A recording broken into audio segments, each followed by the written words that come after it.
Just এখানে পাঠাই দিবে এই তো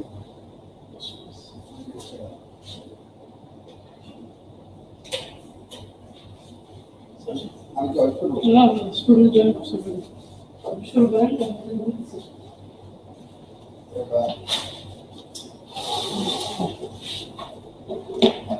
বুঝবেন কিভাবে আসবে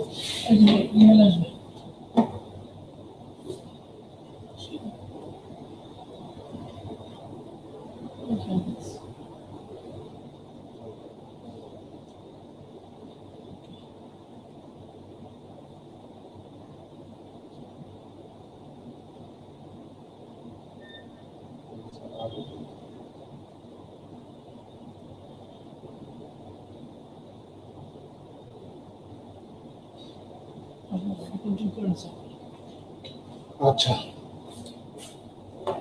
আসসালামু আলাইকুম প্রিয় ছাত্রছাত্রী ও ভাই ও বোনেরা, আমরা আজকে একটা গুরুত্বপূর্ণ জিনিস নিয়ে আলোচনা করব।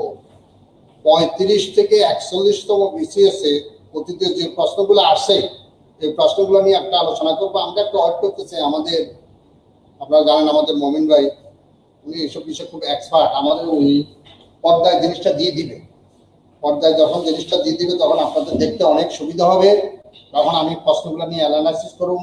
আজকের ক্লাসে কিন্তু আপনারা কিন্তু মন খুলে কথা বলবেন, কে কিছু বুঝে না, কারণ আমি যে এতদিন আপনাদের সাথে আলোচনা করছি আপনারা কতটুকু বুঝতে পারছেন এটা আজকের প্রশ্ন অ্যানালাইসিস থেকে বোঝা যাবে, এবং এই প্রশ্ন অ্যানালাইসিস করার পর আপনি বুঝতে পারবেন যে বাইরের গাইডগুলো পড়া ঠিক হবে কিনা।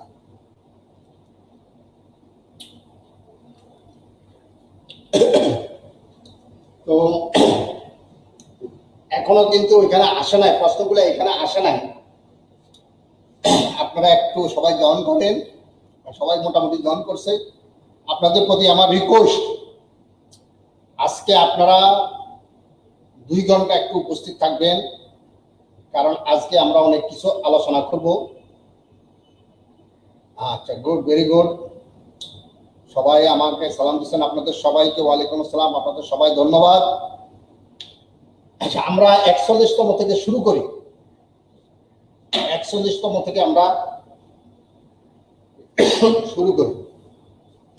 আপনাদের সামনে প্রশ্ন আছে কিনা, গতবারের প্রশ্নটা এই কিছুদিন আগে যে পরীক্ষাটা গেছে প্রশ্ন আছে কিনা আমি জানি না, একটু কমেন্ট করেন আপনাদের সামনে প্রশ্ন আছে কিনা। প্রশ্নটা এখনো পাঠাই নাই, আপনাদের সামনে প্রশ্ন আছে কিনা একটু আমাকে জানান। ভালো আছি বলতেছে শুরু করেন, হ্যাঁ শুরু করতেছি। আচ্ছা, 41তম এই যে আমার কাছে আসছে, এই যে আপনাদের 41তম প্রশ্ন। আমি প্রথমে 41তম থেকে শুরু করুন, তারপরে আস্তে আস্তে 35তম আসবো। প্রথমে বলা হয়েছে, আপনারা খেয়াল করে দেখেন, মূল্যবোধ দৃঢ় হয়। মূল্যবোধ দৃঢ় হয়, এটা হলো প্রশ্ন। মূল্যবোধ দৃঢ় হয়। ক, খ, গ, ঘ। ক বলছে শিক্ষার মাধ্যমে। মূল্যবোধ দৃঢ় হয় শিক্ষার মাধ্যমে। খ কি বলছে? সুশাসনের মাধ্যমে। সুশাসনের মাধ্যমে। তারপরে বলছে ধর্মের মাধ্যমে। ধর্মের মাধ্যমে। তারপরে বলছে কিসের মাধ্যমে? গণতন্ত্র চর্চার মাধ্যমে। গণতন্ত্র চর্চা। খেয়াল করে দেখেন, এখন আপনারা দেখেন এখানে বলছে মূল্যবোধ দৃঢ় হয় শিক্ষার মাধ্যমে, সুশাসন মাধ্যমে। সুশাসন মূল্যবোধ মানে কি? মূল্যবোধ হলো একটা বিশেষ স্থানের মানুষের বিশেষ সময়ের বিশ্বাস এবং আচরণ। তাহলে এই মানুষের বিশ্বাস বা আচরণ এটা পজিটিভই হতে পারে, নেগেটিভও হতে পারে। যদি কোনো একটা এলাকার মানুষের পেশা হয় চুরি ডাকাতি, এবং ওই এলাকার অধিকাংশ লোক যদি বলে এটা সাপোর্ট করে, তাহলে ওই ডাকাতি করা ওই এলাকার মূল্যবোধ, তাহলে মূল্যবোধের সাথে সুশাসনের সম্পর্ক কি? সুশাসনের তো কোনো সময় সুশাসন এক কথা হলো সুশাসন মানে আইনের শাসন। এক কথায় যদি আমাকে বলেন সুশাসন কি, আমি এক কথায় বলবো সুশাসন মানে আইনের শাসন। খেয়াল করো, তাহলে বলুন মূল্যবোধ দৃঢ় হয়, অর্থাৎ এক মূল্যবোধ খুব দৃঢ় হয় কিসের মাধ্যমে? সুশাসনের মাধ্যমে। তাহলে এটা বা আচ্ছা, ধর্মের মাধ্যমে। ধর্ম সবসময় ভালো জিনিস শিখায়। ধর্ম, এটা হিন্দু ধর্ম হোক, বৌদ্ধ ধর্ম হোক, খ্রিস্টান ধর্ম হোক, মুসলিম ধর্ম হোক, কোন ধর্ম খারাপ কিছু শিখায় না। কিন্তু মূল্যবোধ ধর্ম অলওয়েজ পজিটিভ, কিন্তু মূল্যবোধ পজিটিভ হতে পারে, নেগেটিভ হতে পারে। আমাদের মোমিন চাঁদ চলে আসছে, দেখি উনি আমাদেরকে কিন্তু একটু ওয়েট করেন, আপনারা একটু ওয়েট করেন, তাহলে আপনাদের সুবিধা হবে।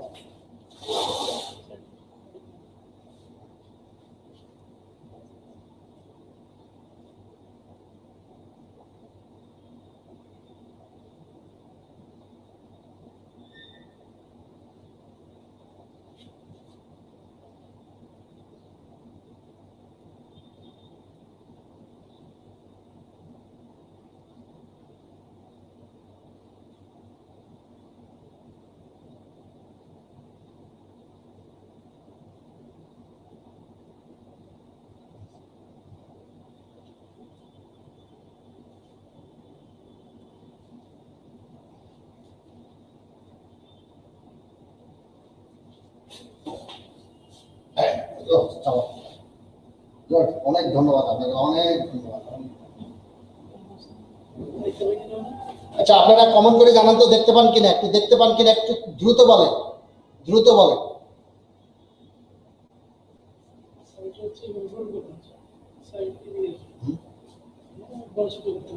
আচ্ছা, না দেখার দরকার, আমি ইয়ে করবো কিভাবে, সামনে দিতে হবে এখানে সব দিকে পারবে।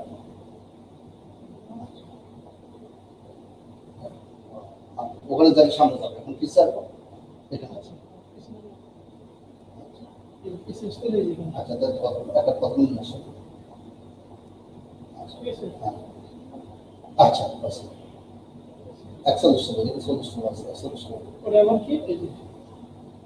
আচ্ছা, বল করে কিন্তু আপনি এটা চেষ্টা করবেন। এক কাজ করেন, নাহলে 35তম নিয়ে আসেন, প্রথম থেকে 35।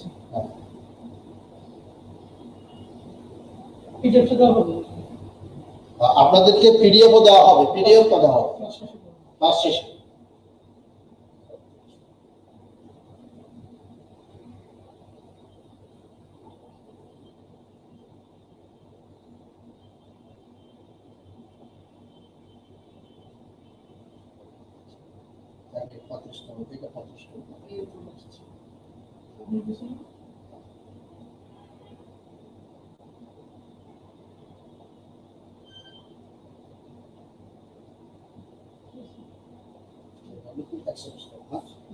আচ্ছা, আপনারা দেখেন।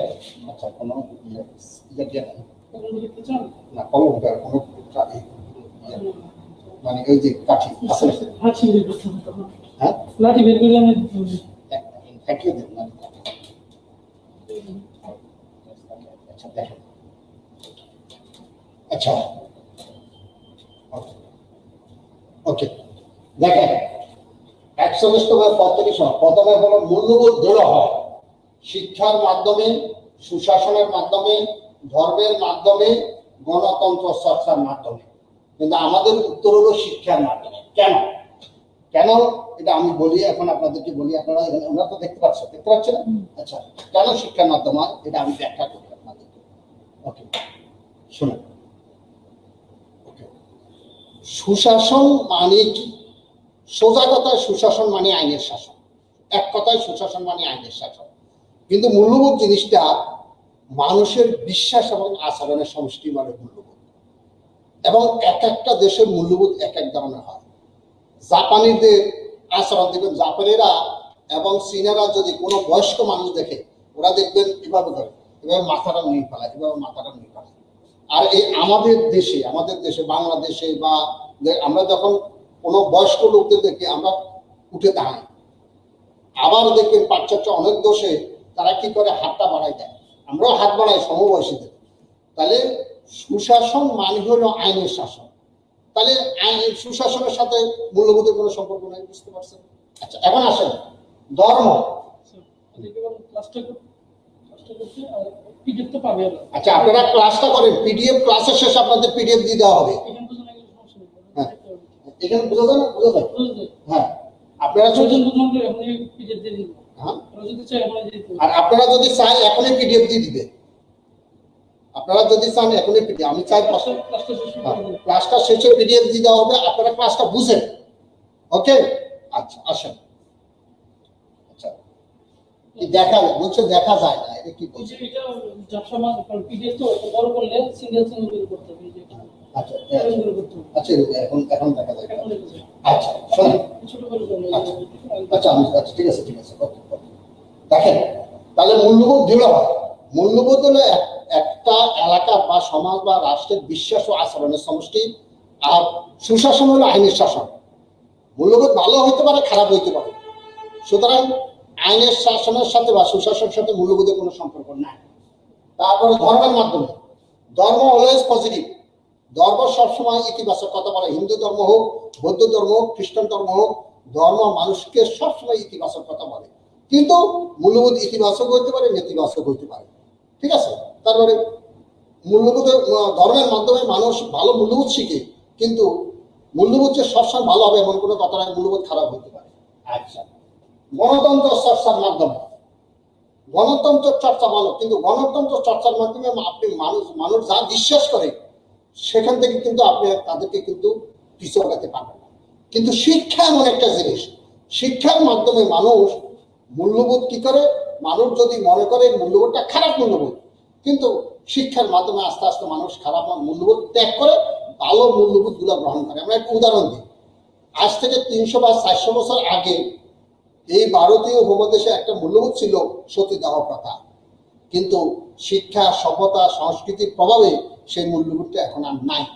তাহলে একটা দেশে শিক্ষার মাধ্যমে ওই দেশের মূল্যবোধটা এস্টাবলিশ হয়। তবে মূল্যবোধের সাথে ধর্মের সম্পর্ক আছে, সুশাসনের কোনো সম্পর্ক নাই, গণতন্ত্র চর্চার কোনো সম্পর্ক নাই, কিন্তু শিক্ষার সম্পর্কটা সবচেয়ে বেশি। তাহলে আমাদের এখানে উত্তর হবে শিক্ষার মাধ্যমে। Clear sir? ধন্যবাদ, অনেক ধন্যবাদ। আচ্ছা, তারপরে আসেন আমাদের সেকেন্ড প্রশ্ন।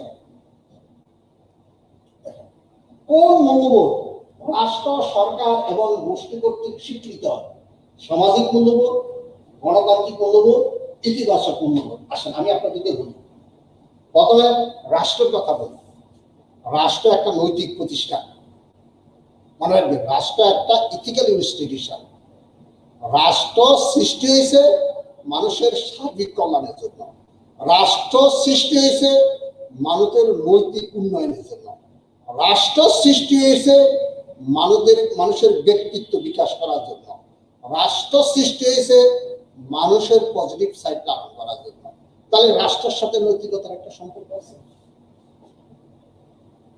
সরকার, শুনেন, সেই সরকার সবচেয়ে ভালো সরকার যেই সরকার নৈতিক সরকার।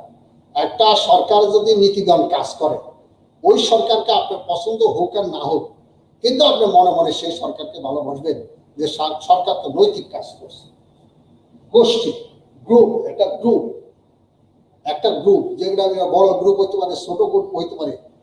নৈতিকতা এমন একটা জিনিস, সেটা রাষ্ট্রকেও প্রভাবিত করে, সরকারকেও প্রভাবিত করে, গোষ্ঠীকেও প্রভাবিত করে, মুখে বলুক আর না করুক। তাইলে বলছে কোন মূল্যবোধ রাষ্ট্র, সরকার ও গোষ্ঠী কর্তৃক স্বীকৃত? আচ্ছা, সামাজিক মূল্যবোধ। সামাজিক মূল্যবোধ তো আপনার কোন একটা সামাজিক মূল্যবোধ সেটা খারাপ হইতে পারে, ওই খারাপ মূল্যবোধ কখনো রাষ্ট্র সাপোর্ট করতে পারে না, ওই খারাপ মূল্যবোধ কখনো সরকার সাপোর্ট করতে পারে না। তারপর হলো গণতান্ত্রিক মূল্যবোধ। আচ্ছা, পৃথিবীর সব দেশ কি গণতান্ত্রিক? শুধু বাংলাদেশকে চিন্তা করলে তবে না, পৃথিবীতে অনেক, যেমন কিউবা, আপনার উত্তর কোরিয়া, আপনার চায়না এবং রাশিয়া, ওরা তো গণতান্ত্রিক দর্শনে বিশ্বাসী না। তারপরে হলো আপনার ইতিবাচক মূল্যবোধ, হ্যাঁ এটা মিলে, এটা মিলে, কিন্তু নৈতিক মূল্যবোধটা সবচেয়ে পারফেক্ট। এখানে আপনাদের কনফিউজ করার জন্য দেখেন লেখা আছে ইতিবাচক মূল্যবোধ, মানে কি মূল্যবোধ ইতিবাচক হইতে পারে, নেতিবাচক হইতে পারে। তাহলে এখানে পারফেক্ট অ্যান্সার হলো নৈতিক মূল্যবোধ। আপনাদের কোনো কিছু যদি কোনো কনফিউশন থাকে আমাকে কিন্তু জানাবেন। আচ্ছা, তাহলে আমাদের দ্বিতীয় প্রশ্ন শেষ। দেখেন, কে কর্তৃত্বের নৈতিকতার ধারণা প্রবর্তন করেন? Immanuel Kant. আমি কালকে পড়াইছি কিনা দেখেন তো। আপনারা মনে করেন না যে এই প্রশ্ন থেকে আমি পড়াইছি, আজ থেকে 6 মাস আগে আমার ভিডিও আছে ইউটিউবে, আপনারা দেখেন, এটা আমি পড়াইছি। তিনি বলছে কি, দায়িত্বের খাতিরে দায়িত্ব এবং কর্তব্যের খাতিরে কর্তব্য পালন করাটাই নৈতিকতা। আপনি একজন ছাত্র, তাহলে আপনার দায়িত্ব কি? লেখাপড়া করা। আর আপনি যদি ঠিক মতো লেখাপড়া করেন সেটাই হলো কর্তব্য। দায়িত্ব এবং কর্তব্যের কাছে অর্থ কি? দায়িত্ব মানে রেসপন্সিবিলিটি। যেমন আমি একজন শিক্ষক, আমার দায়িত্ব কি? আমার দায়িত্ব হলো ক্লাস নেওয়া, আর আমি ঠিক মতো ক্লাস নিচ্ছি কিনা সেটাই হলো আমার কর্তব্য। তাহলে ইমানুয়েল কান্ট বলছে দায়িত্বের খাতিরে দায়িত্ব এবং কর্তব্যের খাতিরে কর্তব্য পালন করা এই নৈতিকতা। সেটা এখানেই বলছে, কে কর্তব্যের নৈতিকতার ধারণা প্রবর্তন করে। দেখছেন, হ্যারল্ড উইলসন হবে না, এডওয়ার্ড অসবর্ন উইলসন হবে না, জন স্টুয়ার্ট মিল, জেস মিল বলা হয়। আচ্ছা, ইমানুয়েল কান্ট। তাহলে ইমানুয়েল কান্ট। প্লিজ আমার প্রিয় ছাত্রছাত্রী ভাই ও বোনেরা, আপনারা যদি কোনো কিছু না বুঝেন আমাকে কমেন্ট করে কিন্তু জানাবেন। নারায়ণগঞ্জ তানভীর, আপনাকে ধন্যবাদ। ওকে, তারপরে দেখেন, সভ্যতার অন্যতম প্রতিচ্ছবি হল সভ্যতা। মানুষ গুহায় বাস করতো না, জঙ্গলে বাস করতো না।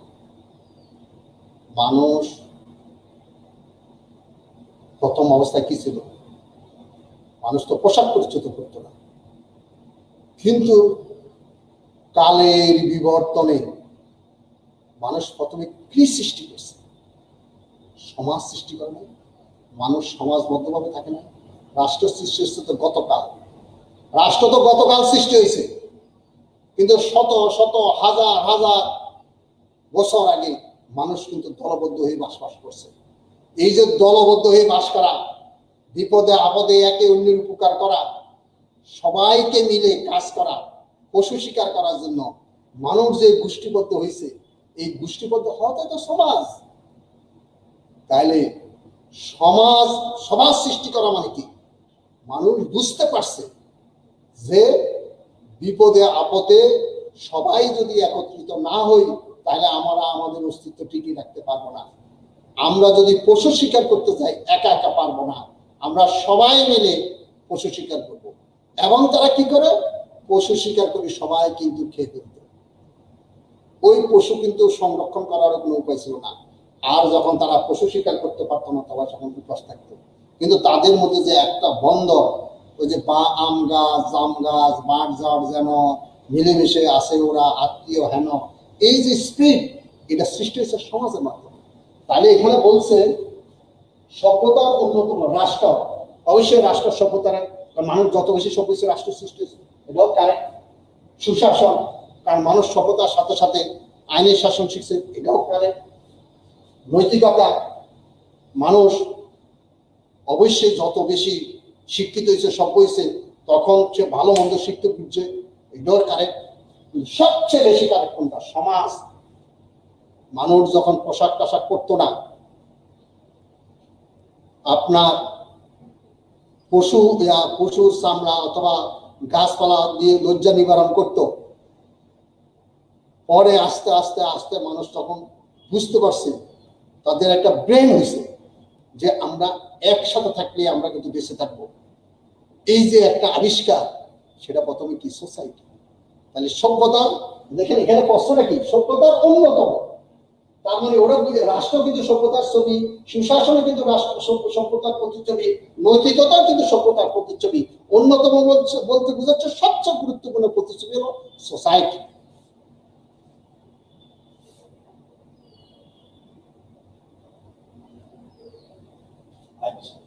তারপরে দেখেন, সুশাসন সায়েন্টিস্ট চারটি স্তম্ভের উপর নির্ভরশীল এই কোন সংস্থা প্রকাশ করে? আপনি এখনই কিন্তু যদি যান দেখবেন four foundation of the good governance, এটা কিন্তু লেখা আছে ওয়ার্ল্ড ব্যাংক। আমি কয়েকটা কথা বলি, মনে রাখবেন, কয়েকটা গুরুত্বপূর্ণ জিনিস। জাতিসংঘ সুশাসনের 8টা বৈশিষ্ট্যের কথা বলছে, 8টা। ইউএনডিপি সুশাসনের 9টা বৈশিষ্ট্যের কথা বলছে। তারপরে ওয়ার্ল্ড ব্যাংক সুশাসনের 6টা বৈশিষ্ট্যের কথা বলছে এবং 4টা স্তম্ভ অ্যাসপেক্ট ফাউন্ডেশনের কথা বলছে। তাহলে এখানে আমাদের প্রশ্ন করছে সুশাসন 4টি স্তম্ভের উপর নির্ভরশীল এই অভিমত কোন সংস্থা প্রকাশ করে? জাতিসংঘ, জাতিসংঘ উন্নয়ন কর্মসূচি ইউএনডিপি, এশিয়া উন্নয়ন ব্যাংক, বিশ্ব ব্যাংক। এটা বিশ্ব ব্যাংক। ওকে,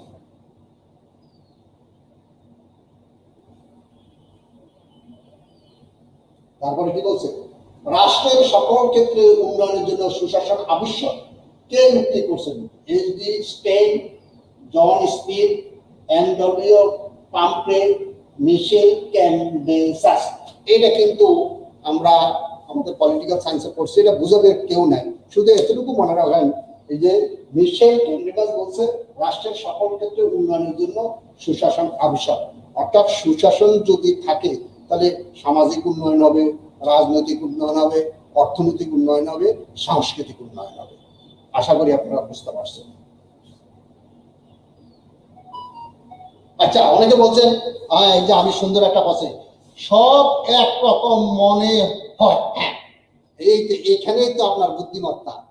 ওই যে সভ্যতার অন্যতম প্রতিচ্ছবি নৈতিকতা, এটাও কারেক্ট, রাষ্ট্রও কারেক্ট। তাহলে আপনাকে বুঝতে হবে কোনটা সমাজ, কারণ মানুষ সমাজবদ্ধ হয়ে শিখছে। তার মানে প্রথমে মানুষ সভ্যতার ধারণা কোথায় করছে? সমাজ থেকে না? আচ্ছা, তারপরে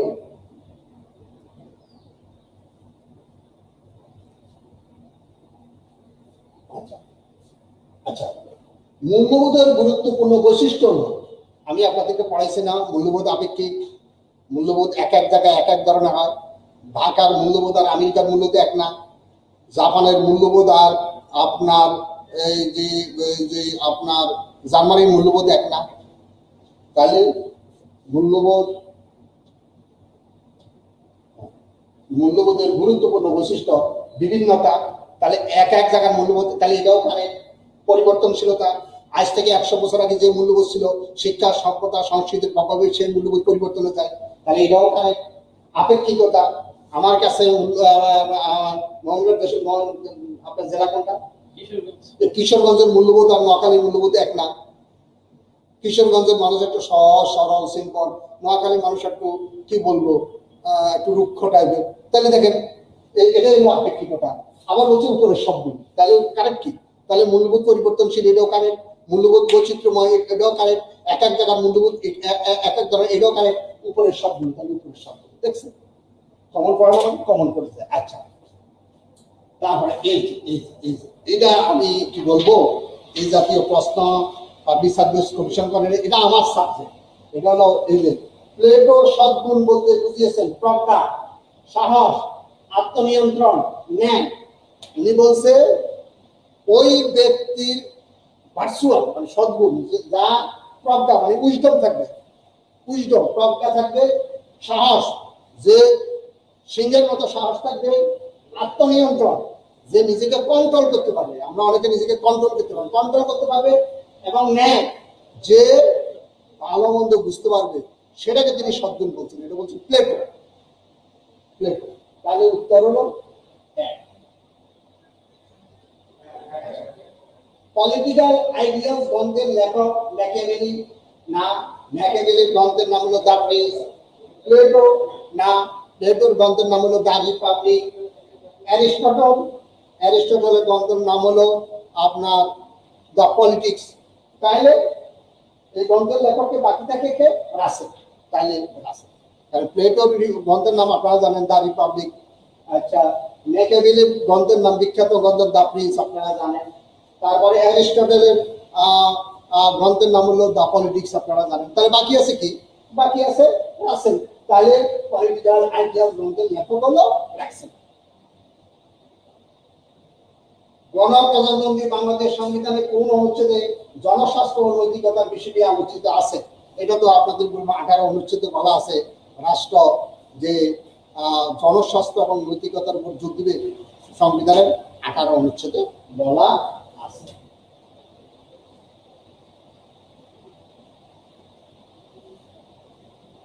এখন আমরা 40তম বিসিএস নিয়ে আলোচনা করব। এখন আমরা 40তম বিসিএস নিয়ে আলোচনা করব। দেখেন, তাহলে আপনারা যদি না বুঝে থাকেন আমাকে কিন্তু জানাবেন। বাটান বাসা, ইয়েস, ফয়সাল হোসেন অনেক ভালো স্টুডেন্ট। ফয়সাল হোসেন ক্যাডার হয়ে যাবে। উনি বলছেন বাটান বাসা, গুড ফয়সাল। টিটা সতি কোথায়? আমি বুঝি নাই, কথাটা বুঝি নাই। আচ্ছা, যাই হোক, এই সাবজেক্ট থাকতে আবার মেন্টাল এবিলিটি কি দরকার ছিল? আচ্ছা, গুড। আপনারা যারা কমেন্ট করবেন তারা বাংলায় কমেন্ট করিয়ে না, আমি কিন্তু ইংরেজিতে ওই করবো। যারা কমেন্ট করবেন তারা বাংলায় কমেন্ট করেন, তাহলে আমি উত্তরটা ভালো করে দিতে পারবো। আমি বুঝি না। আসেন, তথ্য পাওয়া মানুষের কি ধরনের অধিকার? রাজনৈতিক অধিকার, অর্থনৈতিক অধিকার? এটা তো হবে না, এটা বা অর্থনৈতিক অধিকার না। সামাজিক অধিকার, রাজনৈতিক অধিকার। দেখেন এখানে লেখা, দেখেন আমি আপনাদের বুঝাই, এখানে কি লেখা যাচ্ছে? তথ্য পাওয়া মানুষের কি ধরনের অধিকার? এটা বা, এটা হবে না, এটা বা। তাহলে তথ্য পাওয়ার অধিকার, রাজনৈতিক অধিকার, এটা কারেক্ট। সামাজিক অধিকার, এটাও কারেক্ট। কিন্তু কোনটা দিলে বেশি পারফেক্ট হয়? আপনি যদি মৌলিক অধিকার দেন তাহলে রাজনৈতিক অধিকারও পড়ে, সামাজিক অধিকারও পড়ে। তথ্য পাওয়ার অধিকার, এটা রাজনৈতিক অধিকার, কারেক্ট। তথ্য পাওয়ার অধিকার, এটা সামাজিক অধিকার, এটাও কারেক্ট। কিন্তু যদি আপনি শুধু সামাজিক অধিকার দেন তাহলে রাজনৈতিক অধিকার বাদ পড়ে যায়। আবার যদি রাজনৈতিক অধিকার দেন তাহলে সামাজিক অধিকার বাদ পড়ে যায়। কিন্তু আপনি যদি মৌলিক অধিকার বলেন, আমাদের সংবিধানের 26 থেকে 44 পর্যন্ত দেখুন, তথ্য 39 অনুচ্ছেদে বলা আছে মৌলিক অধিকার, তাহলে এটা হবে মৌলিক অধিকার। আচ্ছা, বাংলাদেশে নবনৈতিকতার প্রবর্তক হলেন, আপনারা দেখবেন বিভিন্ন বই পুস্তকে বলা আছে আরজালি মাতব্বা। আমি আপনাদেরকে একটা কথা বলি, এই বিষয়ে আমি ঢাকা বিশ্ববিদ্যালয়ের একজন প্রফেসরের সাথেও কথা বলছি, আপনারা কোনো কনফিউজ হবেন না, এটা উত্তর হবে জিসি দেব। উনি একজন বিখ্যাত ফিলোসফার ছিলেন। তারপর দেখেন, আমরা যেই সমাজে বসবাস করি না কেন, আমরা সকলেই ভালো নাগরিক হওয়ার প্রত্যাশা করি। আচ্ছা, যে চোর, সে কি চায় তার ছেলে চোর হোক? যে অপরাধী, সে স্বীকার করুক আর না করুক, সে জানে সে অপরাধী। তাহলে নীতি নৈতিকতা এমন একটা জিনিস, বলে না ধর্মের ঢাল বাতাসে কি একটা আছে না, শুনুন। তাইলে আমরা যেই সমাজে বসবাস করি না কেন, আমরা সকলে ভালো নাগরিক হওয়ার প্রত্যাশা করি। আপনি কি ভালো নাগরিক হতে চান না? আপনি চান না আপনার ছেলে ভালো নাগরিক হন?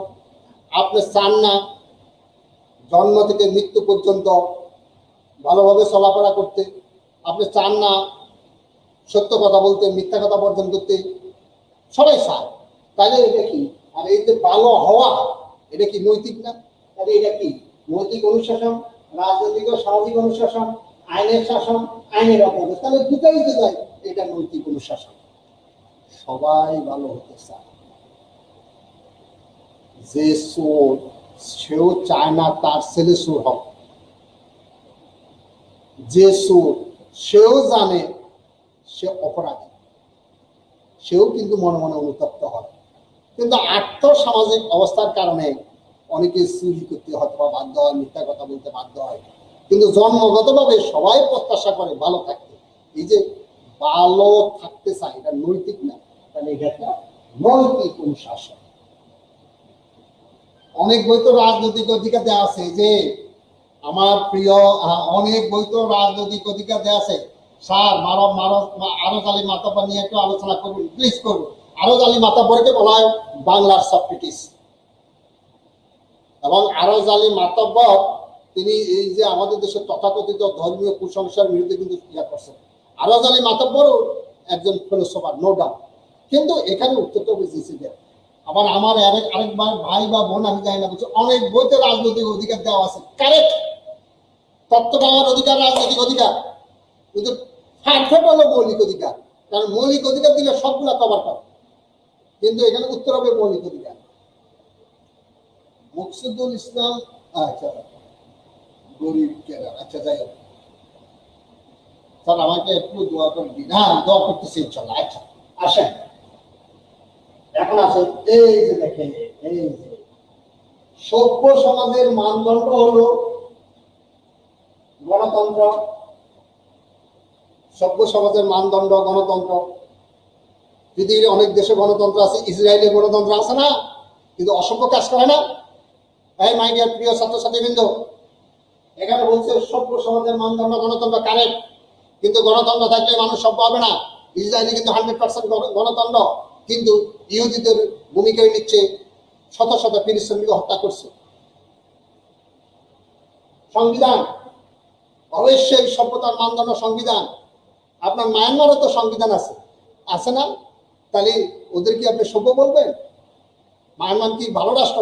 মায়ানমারের নাম দিচ্ছে আমি কুত্তা রাষ্ট্র। বিচার ব্যবস্থা, পৃথিবীর প্রত্যেক দেশে তো বিচার ব্যবস্থা আছে, কিন্তু প্রত্যেক দেশে ন্যায় আছে? মাই ডিয়ার স্টুডেন্ট, কথা বুঝেন কিন্তু। তাহলে এটাও কারেক্ট, এটাও কারেক্ট, এটাও কারেক্ট, এটাও কারেক্ট, কিন্তু কোনটা পারফেক্ট কারেক্ট? গণতন্ত্র।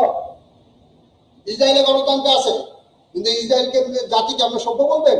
আর যদি তারা সভ্য হইতো তাহলে গণতন্ত্র সভ্যতার একটা অন্যতম মাপকাঠি, কিন্তু গণতন্ত্রেই হলেই সভ্যতা থাকবে না। বিচার ব্যবস্থা, পৃথিবীর প্রত্যেক রাষ্ট্রে বিচার ব্যবস্থা আছে, কিন্তু বিচার ব্যবস্থা থাকলে হবে না। বিচার ব্যবস্থাকে ঠিক মতো কাজ করতে পারে, তাহলে বিচার ব্যবস্থা সভ্যতার মানদণ্ড, কিন্তু বিচার ব্যবস্থা থাকলেই সভ্যতা হবে না। সংবিধান, এমন কোন দেশ আছে যে দেশের সংবিধান নাই? কিন্তু সংবিধান থাকলে কি হবে? সংবিধানের মাধ্যমে অসংবিধান আছে না, অনেকে আজান দিয়ে ঘুষ খায়, একটা কথা আছে না? তো সংবিধান থাকলেও তো মানুষ অসাংবিধানিক কাজ করে। আইনের শাসন, ইট ইজ মোর পারফেক্ট। আমার এক ভাই বা বোন বলছে সবগুলো এক মনে হয়, এখানেই তো বুদ্ধির পরিচয়, এখানেই তো টুকু সারের প্রয়োজন আছে। একটা কথা বলে দিলাম, এতদিন তো বলি না, এখন বলে দিলাম। স্যার আরো দলের মাধ্যমে ধর্মীয় বিষয়গুলো আলোচনা করছেন, সেগুলো খুবই অযোগ্য যুক্তি, অনেক জ্ঞানী মানুষ মনে হয় না দুর্বল। আচ্ছা, আমার এক ভাই বলছে রাকিবুল হাসান, না উনি যে যুক্তিগুলো দিচ্ছে কিছু কিছু অযোগ্য যুক্তি আছে, আমি আপনার সাথে একমত, কিন্তু উনি অশিক্ষিত লোক হয়েও, লেখাপড়া না করিও কিছু কিছু বই লিখছে, খুব আপনি পড়ে দেখতে পারেন, কিন্তু আপনার সাথে আমি একমত, আপনার সাথে আমি একমত। আচ্ছা, এই যে দেখেন, এই যে দেখেন, এই যে দেখেন, এইখানে হলো খেলা। বিপরীত বৈষম্য, এই নীতিটি প্রয়োগ করা হয় নারীদের ক্ষেত্রে, সংখ্যালঘুদের ক্ষেত্রে, প্রতিবন্ধীদের ক্ষেত্রে, পিছিয়ে পড়া জনগোষ্ঠীর ক্ষেত্রে। প্রত্যেক বইতে লেখা আছে নারীদের ক্ষেত্রে। দেখেন, বুঝতে হবে, এটাকে বলা হয় পজিটিভ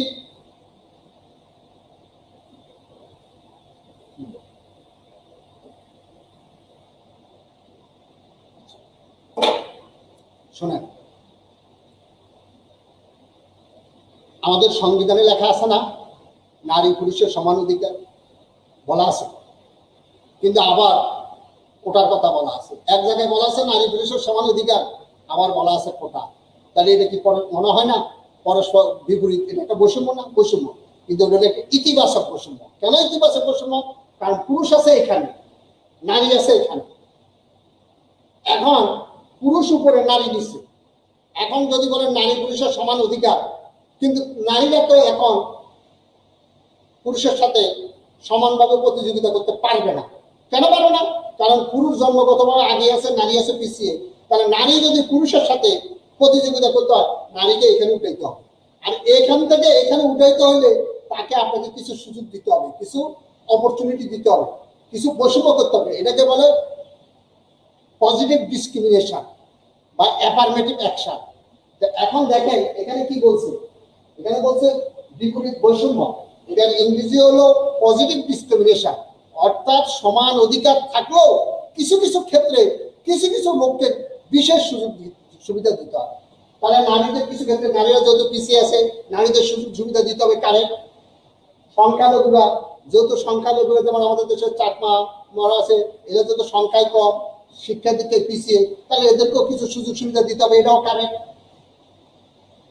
প্রতিবন্ধীদের ক্ষেত্রে তাদের বুদ্ধিশুদ্ধি কম, তাহলে তাদেরকে কিছু কিছু সুযোগ সুবিধা দিতে হবে, এটাও কারে? পিছিয়ে পড়া জনগোষ্ঠীর ক্ষেত্রে দেখেন এটা দিলে কিন্তু সবটাই কভার করে, এটাও কভার করে। কারণ প্রতিবন্ধীরা পিছিয়ে পড়া জনগোষ্ঠী, সংখ্যালঘুরা পিছিয়ে পড়া জনগোষ্ঠী, নারীরা পিছিয়ে পড়া জনগোষ্ঠী। কিন্তু আপনি যদি নারী দেন তাহলে এটা বাদ যায়, সংখ্যালঘুরা বাদ যায়। আর যদি সংখ্যালঘুদের, প্রতিবন্ধী এবং নারীরা বাদ যায়, কিন্তু আপনি যদি পিছিয়ে পড়া জনগোষ্ঠী দেন তাহলে এটাও পড়ে, এটাও পড়ে, এটাও পড়ে। দেখছেন কি চমৎকার, কি চমৎকার। তাহলে এখানে এলো, এখন দেখবেন আপনি গাইড দেখেন, গাইডে লেখা আছে নারীদের ক্ষেত্রে হবে না, হবে না। আচ্ছা, ওকে।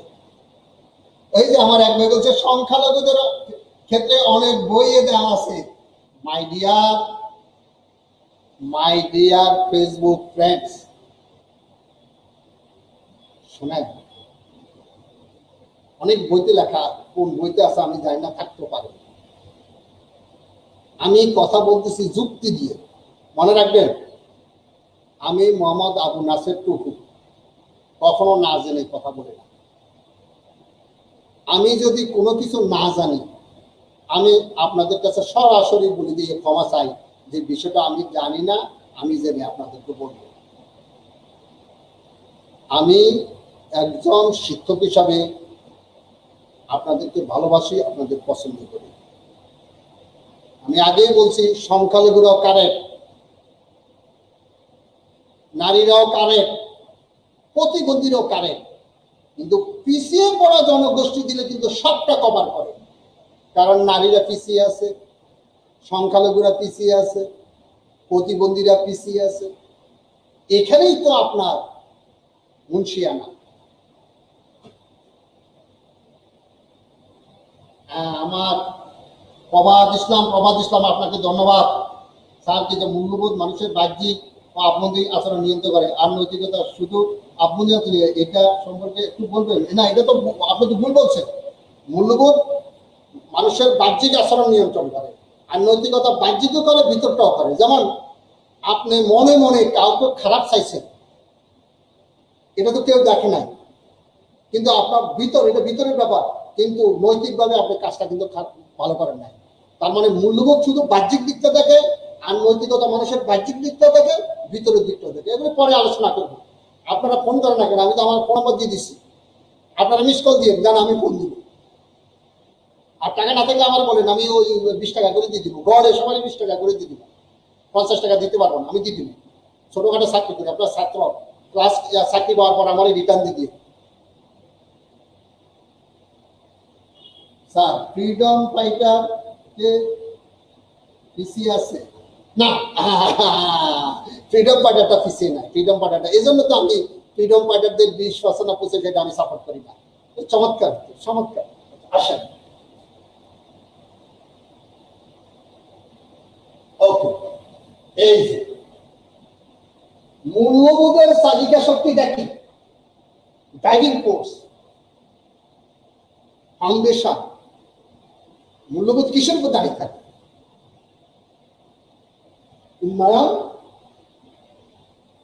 ভাই অনেক উন্নয়ন হইলেই যে উন্নয়ন, গণতন্ত্র, সুশাসন, দেখেন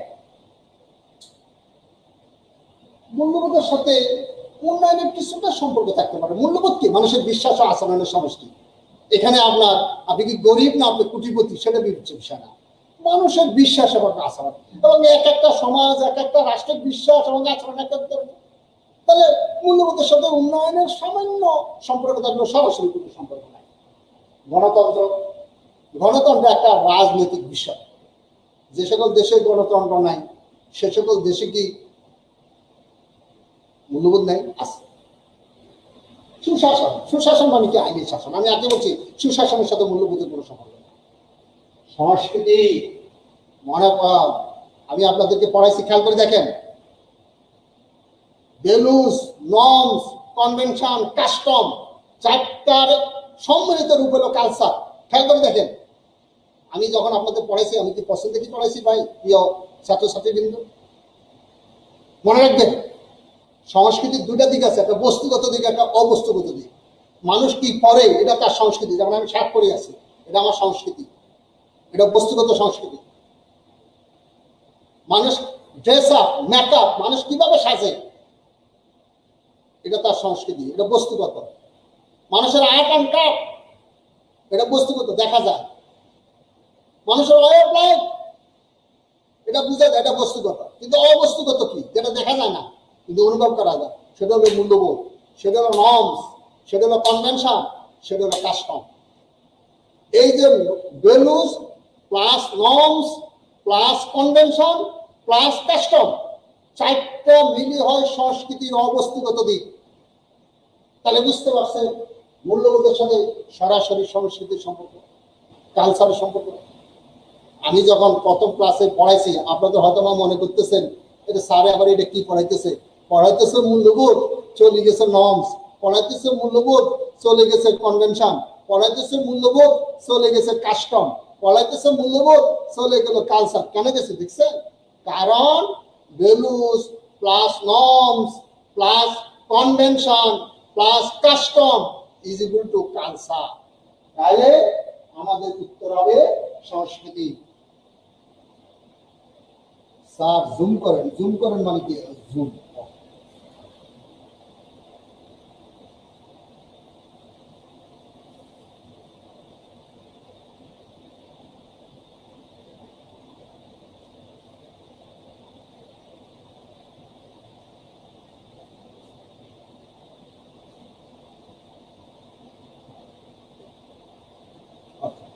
তাহলে মূল্যবোধের তালিকা, মূল্যবোধের সাথে সরাসরি সম্পর্ক কিসের? কালচার।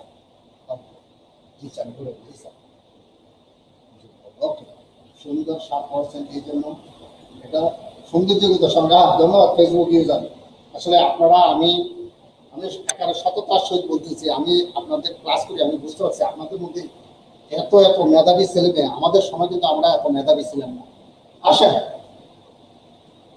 অর্থনৈতিক ক্ষেত্রে সুশাসন, আমি আগে বলছি সুশাসন 4 প্রকার: রাজনৈতিক সুশাসন, সামাজিক সুশাসন, সাংস্কৃতিক সুশাসন, অর্থনৈতিক সুশাসন। দেখেন, অর্থনৈতিক ক্ষেত্রে সুশাসন প্রতিষ্ঠিত হইলে দুর্নীতি দূর হয়, বিনিয়োগ বৃদ্ধি পায়, আইনের উন্নতি হয়। তাহলে এখানে এই অর্থনৈতিক ক্ষেত্রে সুশাসন যদি প্রতিষ্ঠিত হয় তাহলে দেখুন দুর্নীতি দূর হবে, এটা কারেক্ট। বিনিয়োগ বৃদ্ধি পাবে, কারেক্ট। এখন আপনাদের বুঝতে হবে দুটার মধ্যে বেশি কারেক্ট কোনটা। শুনেন, পৃথিবীতে এমন কোন দেশ পাবেন না যেখানে 100% দুর্নীতি মুক্ত আছে। দুর্নীতি একটা গুণে ফোকা, এটা বেশি আর কম সব দেশে থাকবে। আর যাদের খাসিলত খারাপ, যাদের নেচার খারাপ, তারা দুর্নীতি কিছুটা করবে। তাহলে যদি অর্থনৈতিক ক্ষেত্রে সুশাসন প্রতিষ্ঠিত হয় তাহলে আপনার দুর্নীতি দূর হবে, বিনিয়োগ বৃদ্ধি পাবে। কিন্তু টু দি মোস্ট কারেক্ট কোনটা? বিনিয়োগ বৃদ্ধি পাবে। কারণ দেশি বিদেশি বিনিয়োগ আসবে। যে এখানে অর্থনৈতিক ক্ষেত্রে সুশাসন প্রতিষ্ঠিত হয়েছে মানে কি? আইনের শাসন আছে। তারা আইনের শাসন থাকবে, তারা বিনিয়োগ করে, তারা তো মনে করবে যে আমার ক্যাপিটালটা সিকিউর থাকবে, তখন তারা আরো বেশি বেশি বিনিয়োগ করবে। জাস্ট কারেক্ট বিনিয়োগ।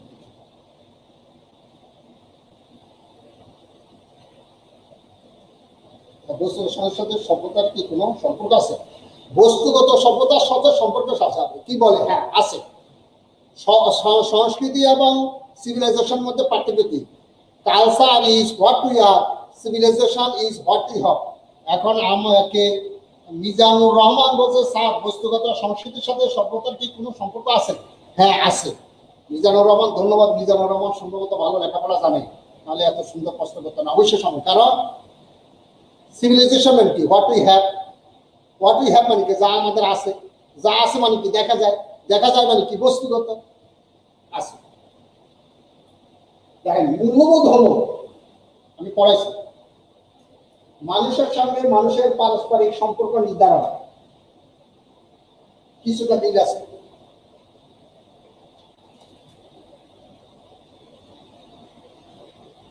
মানুষের আচরণ পরিচালনাকারী নীতি মানদণ্ড কারেক্ট।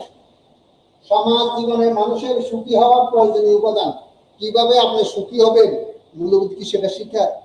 মূল্যবোধ একটা বিশ্বাস এবং আচরণ, তাহলে এটা বা মানুষের প্রাতিষ্ঠানিক কার্যাবলীর দিক নির্দেশনা, আপনি যে প্রতিষ্ঠানে কাজ করেন মূল্যবোধ কি সেই প্রতিষ্ঠানের বিষয়বস্তু। মূল্যবোধ কি শুধু একটা প্রতিষ্ঠানকে নিয়ে একটা কথা বলে না, তাহলে এগোবাদ তাহলে ক এবং খ কারেক্ট, কিন্তু তার মধ্যে ক বলছে মানুষের সঙ্গে মানুষের পারস্পরিক সম্পর্ক নির্ধারণ, মানুষের সাথে মানুষের সম্পর্কটা কেমন হবে এটা মূল্যবোধের কাজ। কিন্তু সবচেয়ে বেশি কারেক্ট কোনটা, মানুষের আচরণ পরিচালনাকারী নীতি ও মানদণ্ড। আমি বলছি না মূল্যবোধ হলো সমাজ পরিচালনার একটা মানদণ্ড, অর্থাৎ সমাজ কিভাবে পরিচালিত হবে একটা গাইডিং ফোর্স। অর্থাৎ সমাজে আপনি যা ইচ্ছা তা করতে পারবেন না, আপনি দরজা দিয়ে ঢুকবেন দরজা দিয়ে বাইরে বের, এটাই স্বাভাবিক। দরজা দিয়ে ঢুকে জানালা ভেঙে বাইরে যাবেন পারেন না, ঠিক আপনি যেই সমাজে বসবাস করেন ওই সমাজে কিছু নিয়ম, অলিখিত নিয়ম আছে, কানুন আছে, বিধি আছে, পদ্ধতি আছে, সিস্টেম আছে, আচার আছে, আপনাকে সেটা মানতে হবে। তা মানতে হবে না, আপনার ভালো লাগুক আর না লাগুক। তাহলে মূল্যবোধ হলো সমাজ পরিচালনার কিছু নীতি এবং মানদণ্ড। তাহলে টু দি মোস্ট কারেক্ট কোনটা, খ।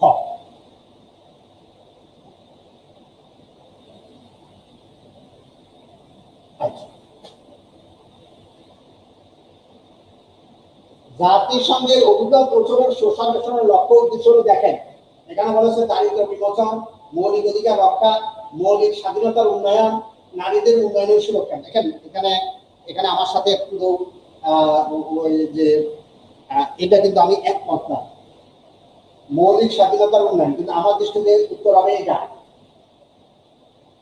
প্রিয় ভাই ও বোনেরা, আমি অনেকগুলো ঠিক করে দিচ্ছি, এটা যা এটা হয়তো বা ঠিক করা হয় না, কারণ আমি জাতিসংঘের এই পর্যন্ত যত ডকুমেন্ট দেখেন, আপনি 1948 সালের সার্বজনীন মানবাধিকার ঘোষণা, এটা কে করছে, জাতিসংঘ করছে, সেখানে কিন্তু মৌলিক অধিকারের কথা বলা আছে। তারপরে 1966 সালের সিভিল কনভেনশন, 1900 পলিটিক্যাল এবং cultural convention, 1979 সিডো convention on the elimination all form of discrimination against women, তারপরে 1989 সালে আপনার রাইট অফ দ্য চাইল্ড, তারপরে 2000 সালে এমবিজি, 2016 সালের এসবিসি, যত ডকুমেন্ট আছে আমি সবগুলো পড়ছি, সেখানে সবসময় কিন্তু মৌলিক অধিকারের কথা বলা আছে। প্লিজ আপনারা একটা খেয়াল করেন, এখানে আমি বলি এখানে কিন্তু খ অ্যান্সার, যার এখানে এটা বলে আসছে মৌলিক স্বাধীনতার উন্নয়নে আমি কোথায় পাই নাই, আমার দৃষ্টিতে এটা অ্যান্সার হবে এইটা। এটা কিন্তু আপনারা খেয়াল করেন, এখানে অ্যান্সার হবে এইটা আমার দৃষ্টিতে। আমার দৃষ্টিতে যদি আমার সাথে কেউ দ্বিমত পোষণ করেন যুক্তি দ্বারা বুঝাই দেন। আপনাদের সাথে এখানে আমার লাইভে আছে 266 জন, আমার প্রিয় 266 জন ছেলে মেয়ে আছে। আমি বলছি এখানে উত্তর হবে মৌলিক স্বাধীন অধিকার রক্ষা, কারণ এই পর্যন্ত 1945 সালে জাতিসংঘ সৃষ্টি হয়েছে, এই পর্যন্ত জাতিসংঘের আমি যত ডকুমেন্ট পড়ছি সবগুলা ডকুমেন্টসে অধিকাংশ বেশি ক্ষেত্রে আপনার মৌলিক অধিকার, human rights, human rights, human rights, human রাইটসটা যখন সংবিধানে লেখা তখন এটা মৌলিক অধিকার হয়ে যায়। তাহলে আমার দৃষ্টিতে উত্তর হলো মৌলিক অধিকার। এখানে এটার সাথে আমি একমত না। আমার সাথে 265 জন ছাত্রছাত্রী আছেন, কেউ যদি আমার সাথে দ্বিমত পোষণ করেন যুক্তি দ্বারা আমাকে এখানে বুঝিয়ে দিন।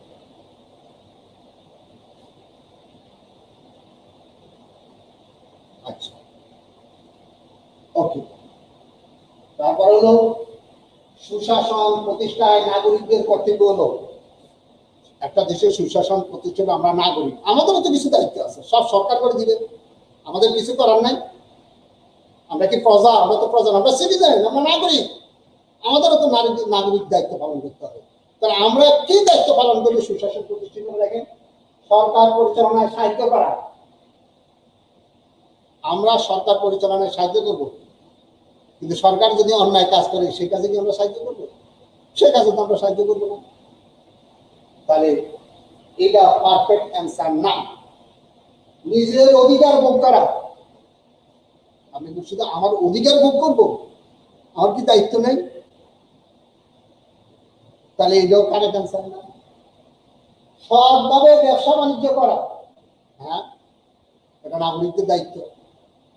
সৎভাবে ব্যবসা বাণিজ্য করা, এটা কারেক্ট। নিয়মিত কর প্রদান করা, এটাও কারেক্ট। দুটার মধ্যে বেশি কারেক্ট কোনটা? কারণ আমি যদি কর না দিই তাহলে রাষ্ট্র তো পরিচালনা করতে পারবে না। তাহলে দেখেন, কারণ রাষ্ট্র যে বাজেট দেয় এটা তো আমার আপনার ট্যাক্সের টাকা। সুতরাং এখানে দেখেন মোস্ট পারফেক্ট নিয়মিত কর, কিন্তু এটাও কারেক্ট, এটাও কারেক্ট। সৎভাবে ব্যবসা বাণিজ্য করা, এটাও কারেক্ট। কিন্তু এই দুটার মধ্যে মোস্ট কারেক্ট হলো নিয়মিত কর প্রদান।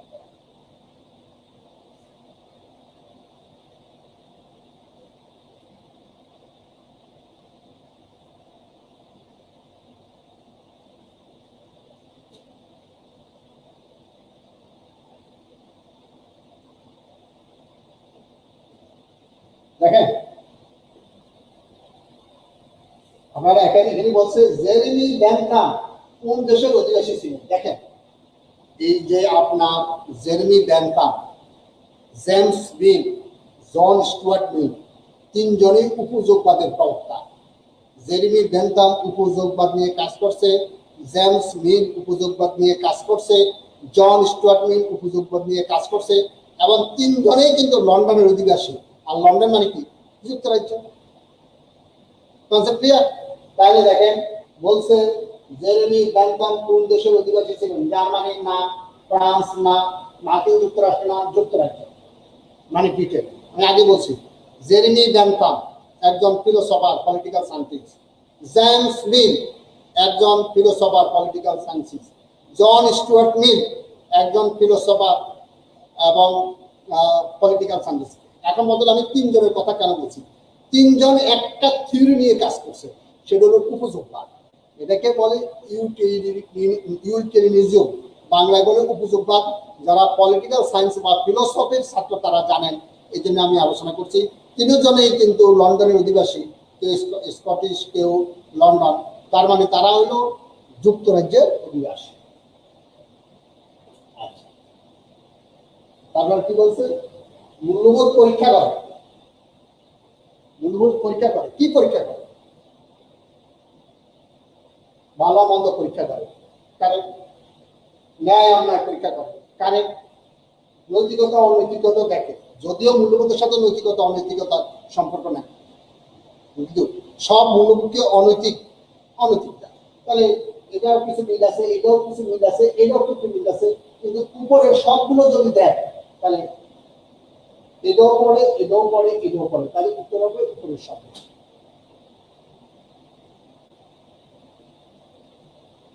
গোল্ডেন মিল হলো, এটা আপনারা যারা পলিটিক্যাল সায়েন্সের ছাত্র আছেন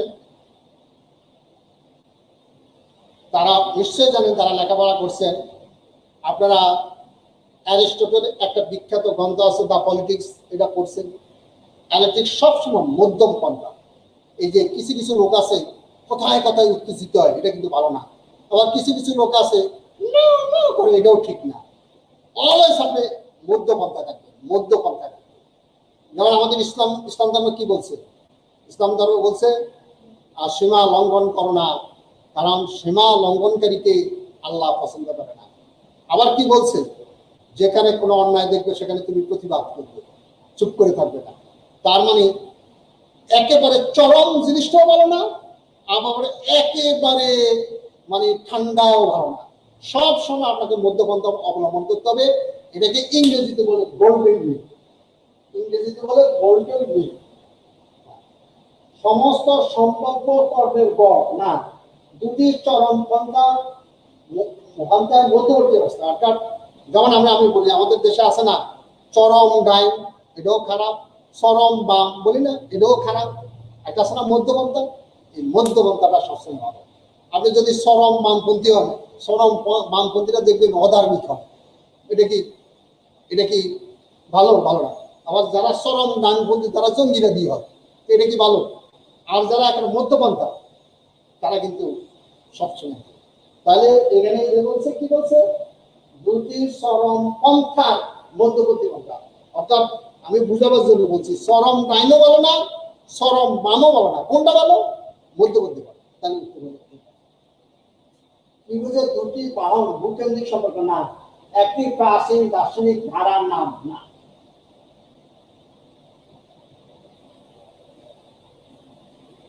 ব্যক্তি সহনশীলতার শিক্ষা লাভ করে সুশাসনের শিক্ষা থেকে। আরে সুশাসন মানে কি? আইনের শাসন। এরকম সাথে সহনশীলতার সম্পর্ক আছে, কিছুটা আছে। আইনের শিক্ষা থেকে কিছুটা আছে, মূল্যবোধের শিক্ষা থেকে। আপনার মূল্যবোধের শিক্ষা শুরু হয় কি? ফ্যামিলি থেকে না? ফ্যামিলিতে দেখবেন মা বাপ যদি ধৈর্যশীল হয়, সন্তান হবে ধৈর্যশীল। মা বাপ যদি উগ্র হয়, সন্তান হবে উগ্র। মা বাপের স্বভাব চরিত্র যদি খারাপ হয়, সন্তানের স্বভাব চরিত্র খাওয়া হবে। মা বাপ যদি পরবাকিরে হয়, সন্তানও পরবারে হবে। তার মানে সহনশীলতার সাথে সুশাসনের শিক্ষা কিছুটা মিল আছে। আইনের শিক্ষা, আইন তো আপনাকে সহনশীল হতে শিক্ষা দেয়, আইন তো আপনাকে খারাপ হতে শিক্ষা দেয় না, ঠিক আছে। মূল্যবোধের শিক্ষা থেকে মিল আছে। কর্তব্যবোধ থেকে, আপনার কর্তব্যবোধ মোস্ট হলো মূল্যবোধের শিক্ষা থেকে। এটা হলো কারেক্ট।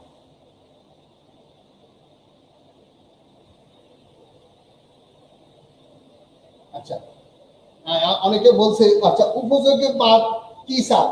উপযোগবাদ হলো সর্বাধিক লোকের সর্বাধিক স্যাটিসফ্যাকশন। অর্থাৎ আমি সহজে বুঝাই দিই, উপযোগবাদের মূল কথা হইল একটা দেশে যেমন 100 জন লোক আছে, যেমন বাংলাদেশে 100 জন লোক আছে, তো 80% লোক চায় সরকার তাদের মদের ব্যবস্থা করে। যেহেতু 80% লোক দেয়, সর্বাধিক লোকের সর্বাধিক স্যাটিসফ্যাকশন। 80% লোক সর্বাধিক এবং 80% লোক মদ খেতে চায়, তাহলে মদ খেতে পারলে তারা সার্থক, তাহলে রাষ্ট্রের উচিত তাদেরকে মদ খাওয়ানো। এটাই উপযোগবাদ। গ্রেটেস্ট পিপল গ্রেটেস্ট হ্যাপিনেস, সর্বাধিক লোকের সর্বাধিক সন্তুষ্টি হলে উপযোগবাদ।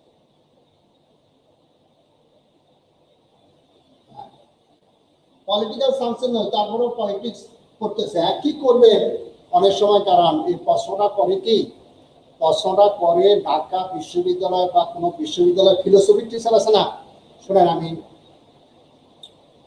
কৌশলগত কারণে আমি অনেক কথা বলতেছি না, কেন আপনারা বুঝিনি, কারণ যারা প্রশ্ন করে এরা কিন্তু আমাদেরই সমবয়সী, কিছু জুনিয়রও আছে, আমাদের সাথে কথাবার্তা হয়তো। তো এটা আসলে কিন্তু যারা ফিলোসফির টিচাররাই প্রশ্নটা করে, আমি জানতে পারছি। তো এই যে প্লেটো, অ্যারিস্টটল, এরা পলিটিক্যাল সায়েন্টিস্ট, আবারও ফিলোসফার। এই জন্য দেখবেন প্রতি ক্লাসে দেখবেন একজন ফিলোসফারের কিছু একটা দিয়ে দেয়। কারণ আপনাদের কিছু করার নাই, আপনি 10-এ 10 পাইতে হবে এমন কোনো কথা নাই, আপনি 10-এ আপনি 6-7 পাইলে দেয় না।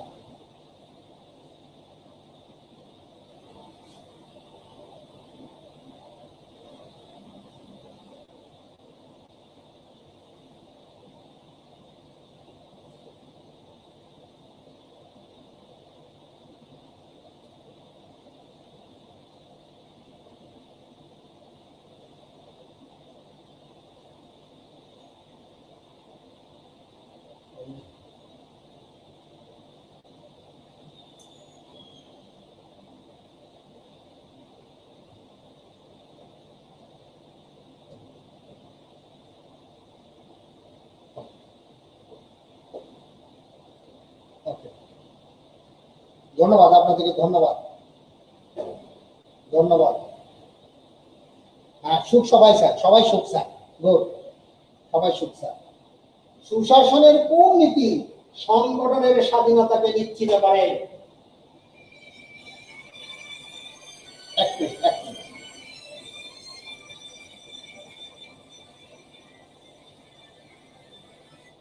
হ্যালো,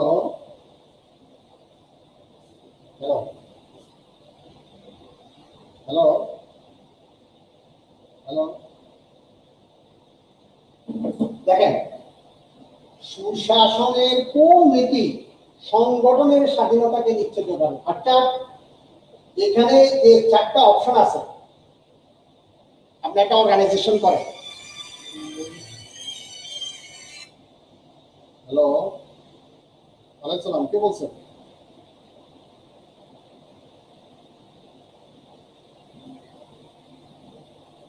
আচ্ছা আচ্ছা আচ্ছা, ধন্যবাদ ধন্যবাদ। ওকে, আপনাকে অনেক ধন্যবাদ। ক্লাসে প্রথম দিন একটা, হ্যাঁ, ক্লাস শেষ হওয়ার পর। ওকে ওকে। আচ্ছা, সুশাসনের কোন নীতি সংগঠনের স্বাধীনতাকে নিশ্চিত করে? খেয়াল করেন, জবাবদিহিতা। জবাবদিহি মানে কি বুঝতে হবে। জবাব দিতে হইল সংগঠনে যারা আছে তারা তাদের কৃত কাজের জন্য তার সিনিয়রদের কাছে এবং যারা ওই সংগঠনের সদস্য তাদের কাছে লিখিত এবং মৌখিকভাবে কফিয়ত দিতে বাধ্য। আছে না? যেমন আমাদের আর্মি অর্গানাইজেশন, আর্মি কি একটা অর্গানাইজেশন না? আর্মিতে কিন্তু জবাবদিহিতা আছে না? আছে।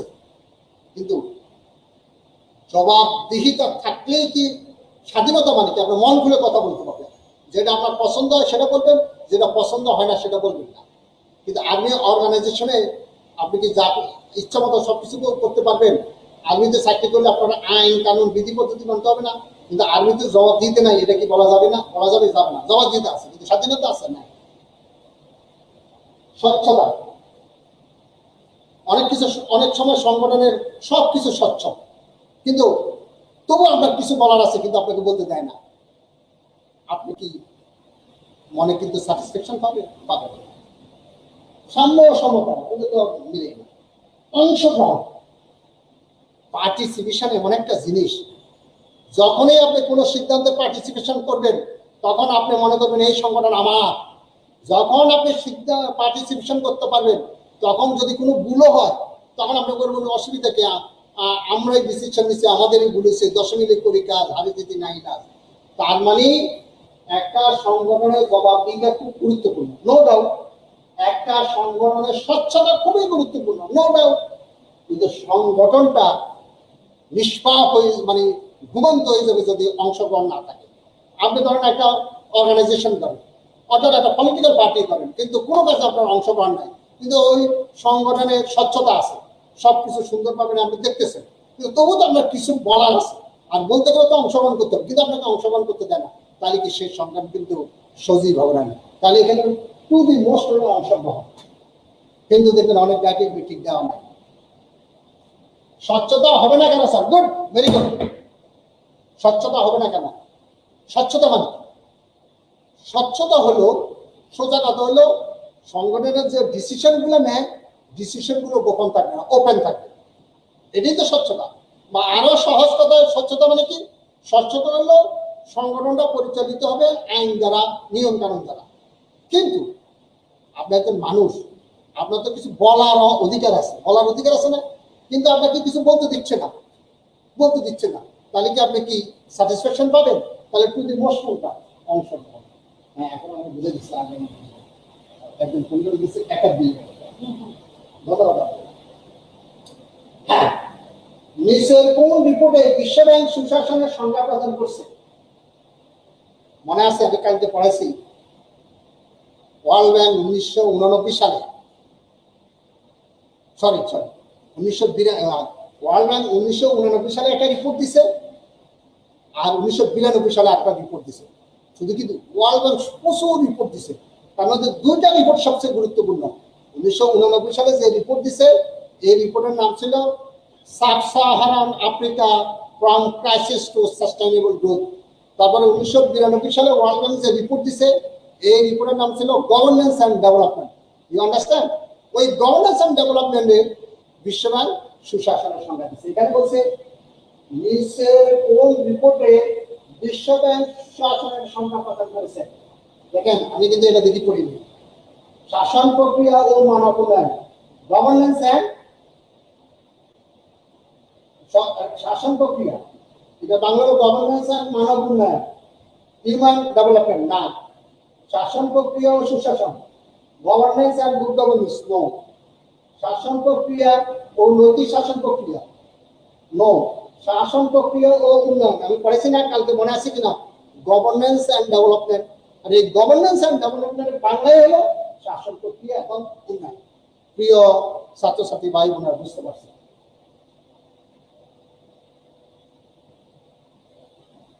নিচে কোনটি সুশাসনের উপাদান নয়? খেয়াল করে দেখেন, আমি আপনাদেরকে কালকে আলোচনা করছি সুশাসনের পূর্ব শর্ত কি? পার্টিসিপেশন, ওকে। সুশাসনের পূর্ব শর্ত কি? স্বচ্ছতা, ওকে। সুশাসনের পূর্ব শর্ত কি? জবাবদিহিতা, ওকে। সুশাসনের পূর্ব নৈতিক শাসন, আমি বলছিলাম না, তাহলে নৈতিক শাসন, যদিও নৈতিক শাসনটা কিন্তু ভালো জিনিস।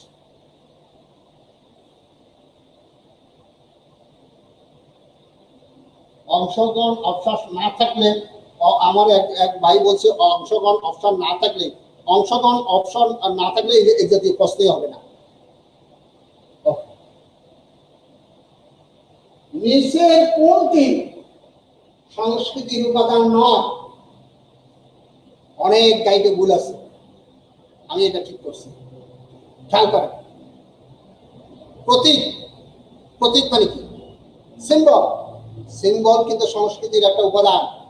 ধরেন, পুরান ঢাকায় মাটির নিচে মাটি খনন করে একটা মূর্তি পাওয়া গেছে, আজ থেকে 200 বছর আগের মূর্তি।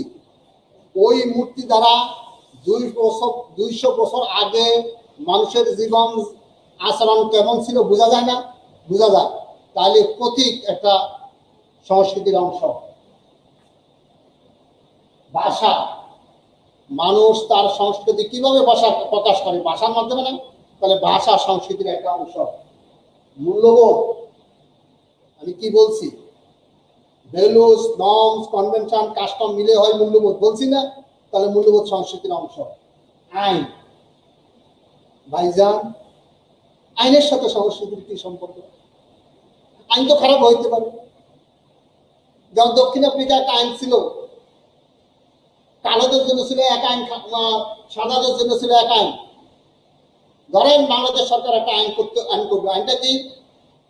আইনটা হলো বাংলাদেশের কোনো মেয়ে 50 বছরের নিচে বিয়ে করতে পারবে না। আইন আপনাকে মানতে হবে, কিন্তু এখানে সংস্কৃতি কি দেখলেন? হ্যাঁ, আপনি এটা বলতে পারেন, কোন আইন যদি একটা দেশের জাতীয় সংস্কৃতির বিরোধী হয়, নৈতিকতার বিরোধী হয়, মূল্যবোধের বিরোধী হয়, তাহলে জনগণ সে আইনটা মানতে চাইবে না। এটা ঠিক, এটা ঠিক। কিন্তু সংস্কৃতি তো প্রতীকের সাথে সংস্কৃতির সরাসরি সম্পর্ক, মূল্যবোধের সাথে সংস্কৃতির সরাসরি সম্পর্ক, ভাষার সাথে সংস্কৃতির সরাসরি সম্পর্ক। কিন্তু আইনের সাথে কি সম্পর্ক? আইন তো সংস্কৃতি বিরোধী হইতে পারে, হইতে পারে না? মায়ানমারের সরকার অনেক আইন করছে যেটা সভ্যতার বিরোধী, সংস্কৃতি বিরোধী।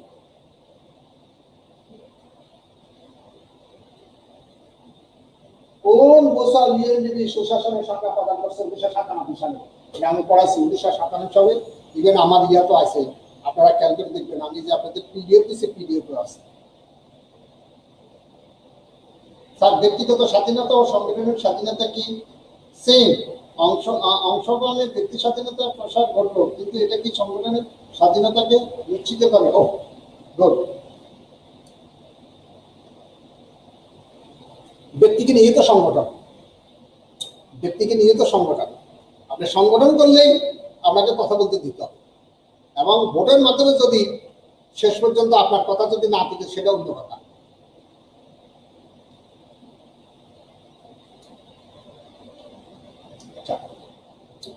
জবাবদিহিতা না থাকলে স্বাধীনতা থাকে না। অংশগ্রহণ থাকলেও জবাবদিহিতার অভাবে সুশাসন নিশ্চিত হবে না। এটা একটু ক্লিয়ার করে দেন স্যার। হ্যাঁ, আচ্ছা, সুশাসনের সাথে অংশগ্রহণও মিল আছে, স্বচ্ছতারও মিল আছে, জবাবদিহিতা আছে, কিন্তু আমাদের যে প্রশ্নটা আছে ওই প্রশ্নটা বেশি পারফেক্ট করে অংশগ্রহণ।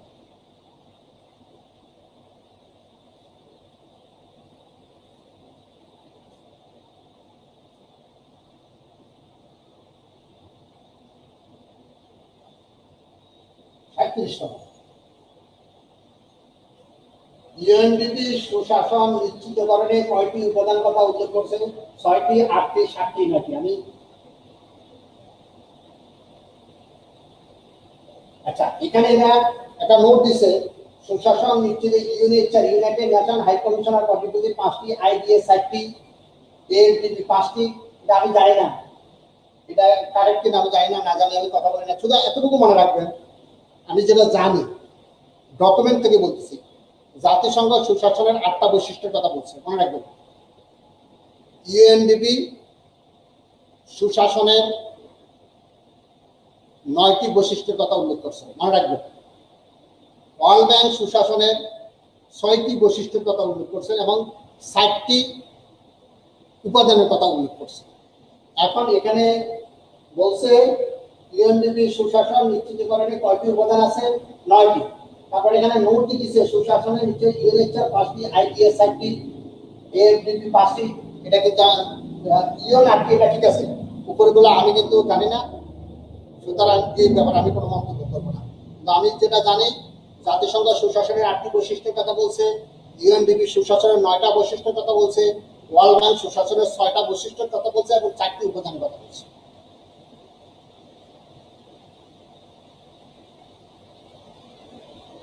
একজন যোগ্য প্রশাসক ও ব্যবস্থাপকের অত্যাবশ্যকীয় মৌলিক গুণাবলীর মধ্যে শ্রেষ্ঠ গুণ কোনটি? দায়িত্বশীলতা। একজন ভালো প্রশাসক সেটাকে অবশ্যই রেসপন্সিবল হতে হবে, তাহলে এটা একটা ভালো গুণ। দক্ষতা, যদি দক্ষ না হয় তাই সে তার অর্পিত দায়িত্ব কিভাবে পালন করবে, তাহলে এটাও একটা গুণ। সরলতা, এটা একটা, মানুষ সরল হবে, এটাই তো স্বাভাবিক। মানুষ হবে জন্ম আর পানির মতো সহজ সরল, এটাই তো স্বাভাবিক। এটা একটা ভালো প্রশাসক। যারা যারা ভালো প্রশাসক এরা কিন্তু তেজগি হয় না, এরা কিন্তু সহজ সরল হয়। সহজ সরল মানে ওর বোকা না, আগুন না, মদন না। সহজ সরল মানে তারা তেজগি চিন্তার অধিকার।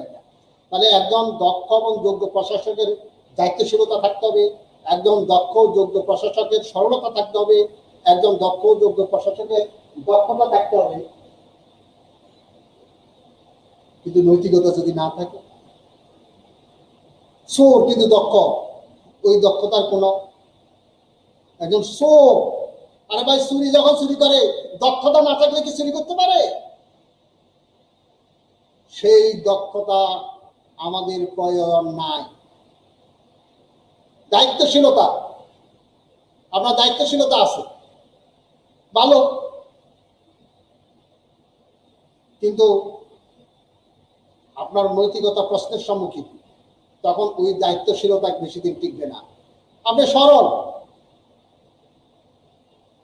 ভালো, কিন্তু নৈতিকতা এমন একটা জিনিস, সেইটা যদি কারো মধ্যে যদি অনুপস্থিত থাকে তাহলে সরলতা, দক্ষতা, দায়িত্বশীলতার কোনো মূল্য নাই। শরীর দক্ষতা দিয়ে আমাদের প্রয়োজন নাই। তাহলে ট্রুলি পারফেক্ট অ্যান্সার হলো নৈতিকতা।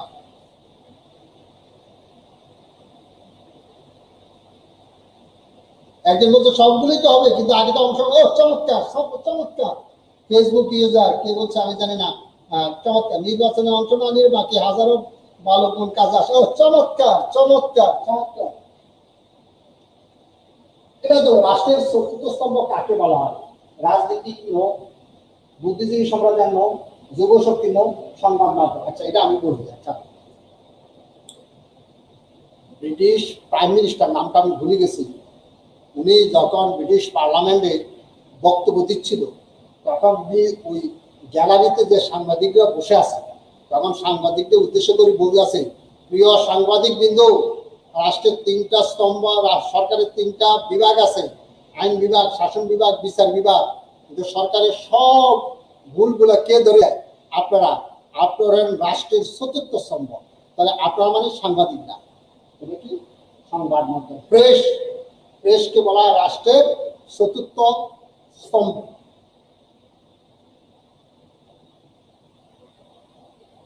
জনগণ, রাষ্ট্র ও প্রশাসনের সাথে ঘনিষ্ঠ প্রত্যয় হলো সুশাসন। খুব টেকনিক্যাল কোশ্চেন, দেখেন ডিয়ার ফ্রেন্ডস, খুব টেকনিক্যাল কোশ্চেন, দেখেন আমরা কি বলছি, সুশাসনের বৈশিষ্ট্য হলো আইনের শাসন, কারেন্ট। সুশাসনের বৈশিষ্ট্য হলো মানবাধিকার, সুশাসনের প্রতিষ্ঠা হলো বৈশিষ্ট্য হলো ভালো রাজনীতি। এগুলি থাকলে কি সুশাসন হবে? তার মানে কি সুশাসন? বুঝলেন না এই কথাটা? এখানে বলে জনগণ, রাষ্ট্র ও প্রশাসনের ঘনিষ্ঠ প্রত্যয় হলো কি? আইনের শাসন। ভাই আইনের শাসন মানেই তো সুশাসন। মানবাধিকার, মানবাধিকার থাকা মানেই তো সুশাসন আছে। রাজনৈতিক স্থিতিশীলতা মানেই তো সুশাসন আছে। তাহলে এখানে কোনটা বলতে নেই? সূত্রতেই নেই সুশাসন।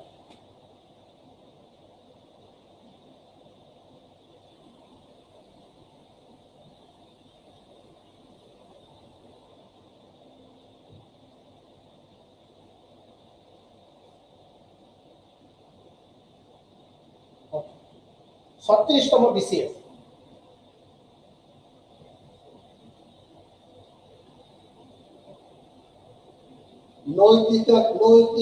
নৈতিকতাকে বলা হয়, আচ্ছা ওটা আপনাদের প্রশ্নে কিন্তু অরিজিনাল প্রশ্ন আছে নৈতিকভাবে বলা হয়, যেটা আমি কথা বলছি এটা হলো আপনার ওই যে পাবলিক সার্ভিস কমিশনের প্রিন্টিং একটা বলেছে, আসলে এটা নৈতিকতা নেই, এটা ঠিক আছে।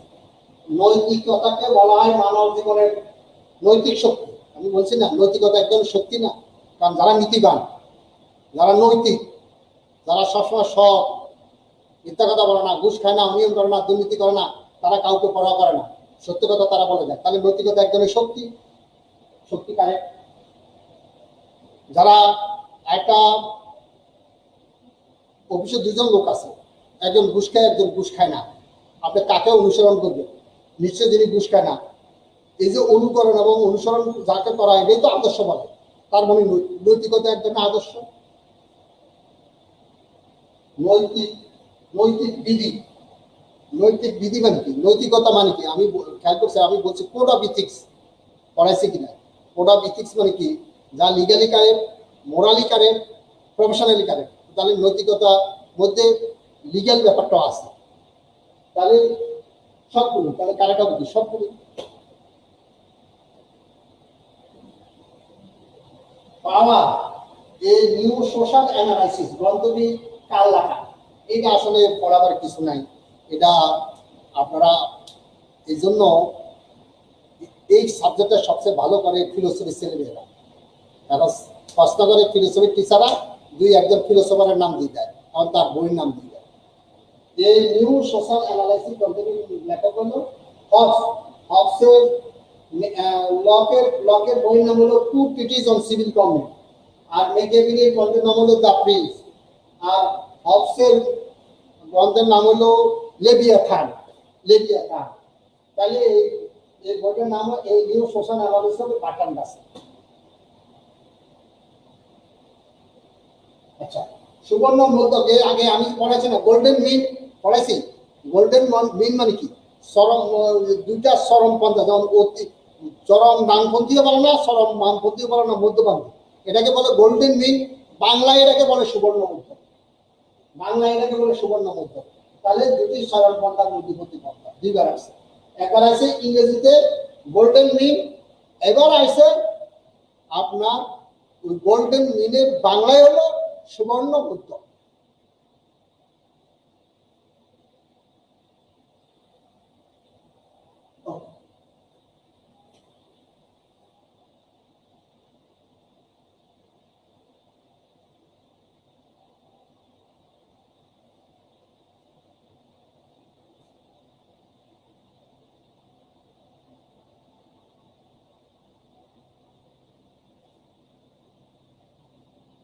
নৈতিক আচরণবিধি, কোড অফ এথিক্স বলতে কি বোঝায়?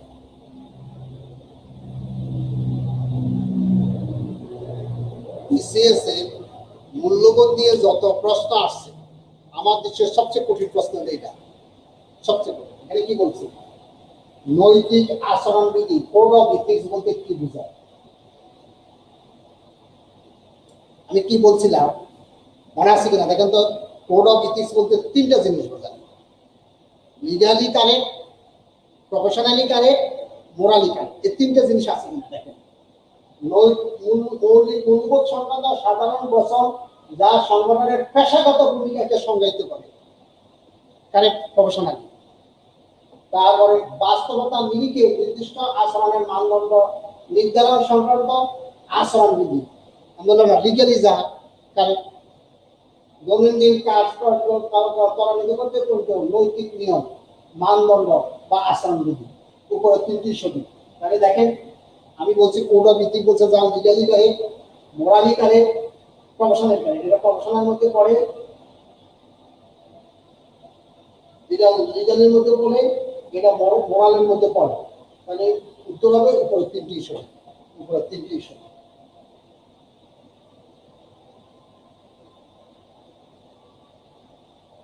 ব্যক্তিগত মূল্যবোধ লালন করে সামাজিক মূল্যবোধকে, গণতান্ত্রিক মূল্যবোধকে, ব্যক্তিগত মূল্যবোধকে, স্বাধীনতার মূল্যবোধ।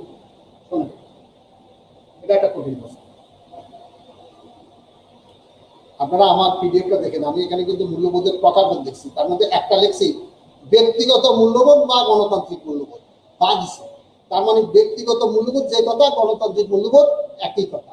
ব্যক্তিগত মূল্যবোধ মানে ব্যক্তির নিজস্ব ইচ্ছা, আকাঙ্ক্ষা, বিশ্বাস, আচরণ। আপনি ব্যক্তিকে কথা বলতে দিতে হবে, আপনার সাথে কোনো ব্যক্তির বিশ্বাসে অমিল থাকতে হবে, আপনি যুক্তি তর্ক দিবেন, কিন্তু কোনো ব্যক্তির বিশ্বাসকে আপনি কিন্তু হত্যা করতে পারবেন না। এটা তার একটা গণতান্ত্রিক অধিকার। তার মানে ব্যক্তিগত মূল্যবোধ যে কথা, গণতান্ত্রিক মূল্যবোধ একই কথা।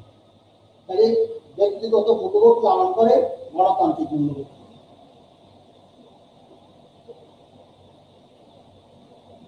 এই মূল্যবোধ শিক্ষার অন্যতম লক্ষ্য হচ্ছে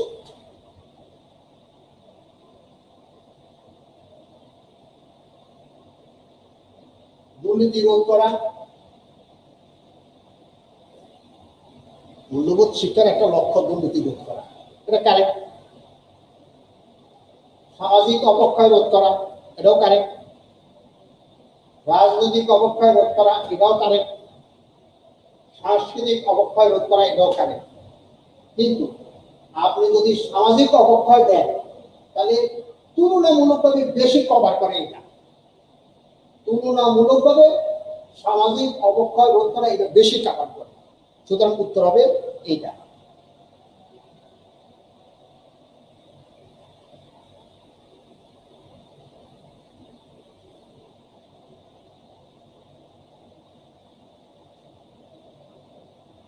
সুশাসন হচ্ছে এমন একটি শাসন ব্যবস্থা যা শাসক ও শাসকের মধ্যে সুসম্পর্ক গড়ে তোলে, আস্থার সম্পর্ক গড়ে তোলে, শান্তির সম্পর্ক গড়ে তোলে। পুরোটি নয়। আমি দেখেন, সুশাসনের অনেকগুলো সংজ্ঞার মধ্যে একটা সংজ্ঞা হইল সুশাসন হচ্ছে শাসক এবং শাসকের মধ্যে একটা আস্থার সম্পর্ক গড়ে তোলা।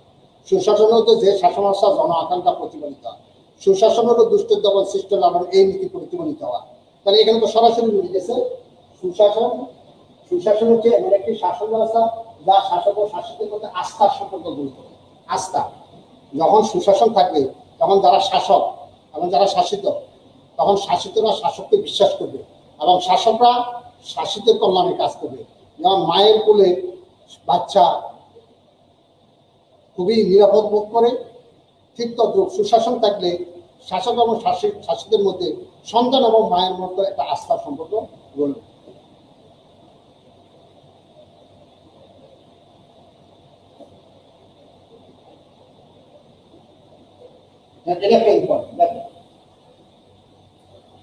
সুশাসনের পূর্ব শর্ত হচ্ছে অর্থনৈতিক উন্নয়ন, কারেক্ট। অর্থনৈতিক ও সামাজিক উন্নয়ন, কারেক্ট। আপনার অর্থনৈতিক উন্নয়ন হচ্ছে কিন্তু সামাজিক উন্নয়ন হয় নাই, এটা কি সুশাসন হবে? আমি কি বলছি, সুশাসন সাইড কথা। কি করছে? রাজনৈতিক সুশাসন, অর্থনৈতিক সুশাসন, সামাজিক সুশাসন, সাংস্কৃতিক সুশাসন। তাহলে সুশাসন কয় প্রকার? 4 প্রকার। রাজনৈতিক সুশাসন, অর্থনৈতিক সুশাসন, সামাজিক সুশাসন, সাংস্কৃতিক সুশাসন। তার মানে সুশাসন মানে অর্থনৈতিক উন্নয়ন, কারেক্ট। সুশাসন মানে অর্থনৈতিক ও সামাজিক উন্নয়ন, কারেক্ট। সুশাসন মানে সামাজিক উন্নয়ন, কারেক্ট। সুশাসন মানে সবগুলো। এখন দেখেন, এখানে একটা আছে, যদি আপনি অর্থনৈতিক উন্নয়নটা দেন, শুধু অর্থনৈতিক উন্নয়ন দেন, তাহলে সামাজিক উন্নয়নটা বাদ যায়। তাই না? এখন যদি অর্থনৈতিক ও সামাজিক উন্নয়ন দেন তাহলে সবটাই কাভার করে, কিন্তু আমরা যদি সবগুলো দেয়, যদি বলেন সবগুলো, কিন্তু সবগুলো দিলে তো এদের সামাজিক উন্নয়নের সাথে আমার অর্থনৈতিক উন্নয়নটা নাই। তাহলে দেখেন এইটা একটা সাইকোলজিক্যাল কোশ্চেন অনেকটা। সুশাসনের পোশাকটা হচ্ছে অর্থনৈতিক উন্নয়ন এটা করে, অর্থনৈতিক ও সামাজিক উন্নয়ন এটাও করে, সামাজিক উন্নয়ন এটাও করে, সবগুলো এটাও করে। কিন্তু আপনি যদি শুধু সবগুলো দেন তাহলে এখানে সামাজিক উন্নয়নটা পড়ে কিন্তু অর্থনৈতিক উন্নয়নটা পড়ে না। কিন্তু আপনি যদি অর্থনৈতিক ও সামাজিক উন্নয়ন দেন দেখেন এটাও পড়ে, এটাও পড়ে, এটাও পড়ে, তাহলে এখানে হবে খ।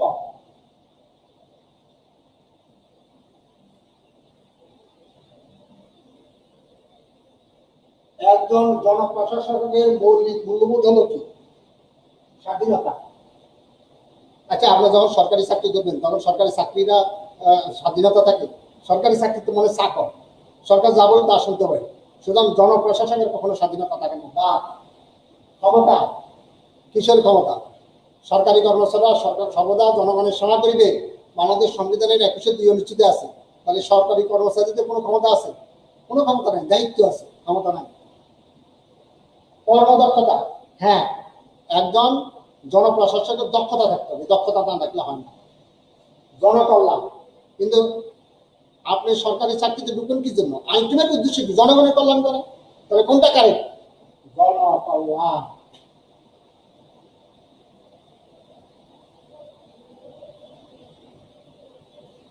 সুশাসনের পথে অন্তরায়, অর্থাৎ কোনটা থাকলে সুশাসন হবে না? জবাবদিহিতা থাকলে তো সুশাসন হয়, ন্যায় করা না থাকলেও সুশাসন হয়, আইনের শাসন থাকলেও সুশাসন হয়, কিন্তু স্বজনপ্রীতি থাকলে কি সুশাসন হবে? তাহলে কোনটা অন্তরায়? স্বজনপ্রীতি করে, এটা সহজ আমরা জানি।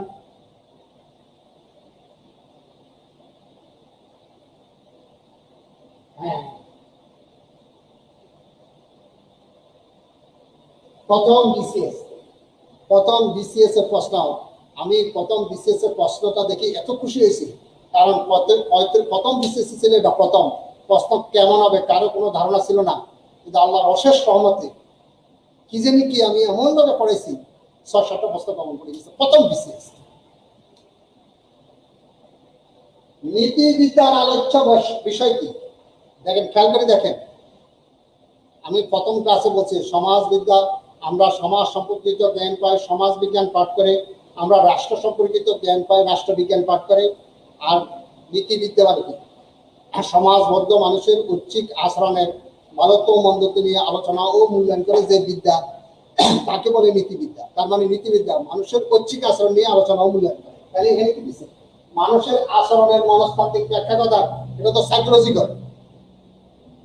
মানুষের জীবনের সফলতার দিকগুলো আলোচনা করে। নীতিবিদ্যাকে আপনি কিভাবে সফল হবেন সেটা আলোচনা করে। নীতিবিদ্যা শিখায় আপনাকে সদা সত্য কথা বলবে, আর সদা সত্য কথা বললে তো আরো দুঃখ পেত। তাহলে এটাও কারেক্ট না। সমাজে মানুষের আচরণ ব্যাখ্যা, এটা কারেক্ট। সমাজে বসে মানুষের আচরণ আলোচনা মূল্যায়ন, এটা বেশি কারেক্ট। আমি কি বলছিলাম খেয়াল করে দেখেন, আমি কিন্তু প্রথম ক্লাসে নীতিবিদ্যার সংজ্ঞা দিছি, এটা বই সংজ্ঞা না, একদম সহজ সরল ভাষায় সমাজবদ্ধ মানুষের ঐচ্ছিক আচরণের ভালোত্ব মন্দত্ব নিয়ে আলোচনা ও মূল্যায়ন করে যে বিদ্যা তাকে বলে নীতিবিদ্যা। তার মানে সমাজে বসবাসকারী মানুষের আচরণের আলোচনা ও মূল্যায়ন। ঠিক আছে? তারপরে কিছু মানুষের কোন ক্রিয়া নীতিবিদ্যার আলোচ্য বিষয়। আমি খেয়াল করে দেখেন, আমি বলছি মানুষের দুই ধরনের ক্রিয়া আছে, একটা হলো ঐচ্ছিক ক্রিয়া আর হচ্ছে অনৈচ্ছিক ক্রিয়া। ঐচ্ছিক ক্রিয়া মানে যে ক্রিয়ার উপর জনগণের নিয়ন্ত্রণ আছে, আর অনৈচ্ছিক ক্রিয়া মানে যে ক্রিয়ার উপর জনগণের নিয়ন্ত্রণ নাই। এবং আমি বলছি পাগল এবং শিশুদের দিয়ে নীতিবিদ্যা আলোচনা করে না। কেন? কারণ পাগল ও শিশুদের আচরণ ঐচ্ছিক না। তাহলে এখানে কি হবে? ঐচ্ছিক ক্রিয়া হবে, অনৈচ্ছিক হবে না। আর ইচ্ছা নিরপেক্ষ ক্রিয়া আর অনৈচ্ছিক ক্রিয়া কিন্তু কনফিউজ দেখেন। ইচ্ছা নিরপেক্ষ ক্রিয়া আর অনৈচ্ছিক ক্রিয়া, তারপর বলছে ক ও গ, ক ও ক না, শুধু ঐচ্ছিক ক্রিয়া। মনে আছে কিনা খেয়াল করে দেখেন, প্রথম ক্লাসে পড়ছি যে নীতিবিদ্যার বৈশিষ্ট্যের মধ্যে বলছি নীতিবিদ্যা সর্বদা মানুষের ঐচ্ছিক আচরণ নিয়ে আলোচনা মূল্যায়ন করে, অনৈচ্ছিক আচরণ নিয়ে না। খেয়াল আছে কিনা দেখেন।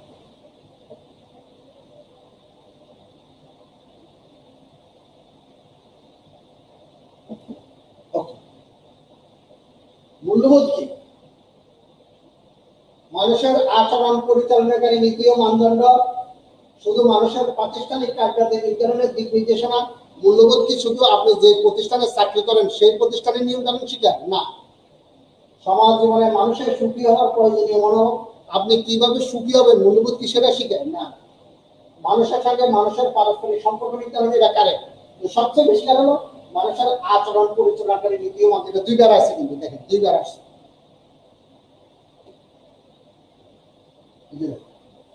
শাশ্বত উন্নয়ন লক্ষ্য মিলেনিয়াম ডেভেলপমেন্ট অর্জনে সুশাসনের কোন দিকটির উপর গুরুত্ব দেওয়া হয়েছে? সুশাসনের সামাজিক দিক, সুশাসনের অর্থনৈতিক দিক, সুশাসনের মূল্যবোধের দিক, সুশাসনের গণতন্ত্রের দিক। আমি কালকে বলছি, খেয়াল করে দেখেন যে এমডিজি মিলিয়ন ডেভেলপমেন্টের 8টা গোল আছে এবং 8টা গোলে একটা বাদে আর 7টাই হলো সামাজিক সুশাসনের কথা বলা আছে। যদিও বাজারে গাইডে বইগুলোতে অর্থনৈতিক সুশাসনের কথা বলেছে, না, রং রং রং।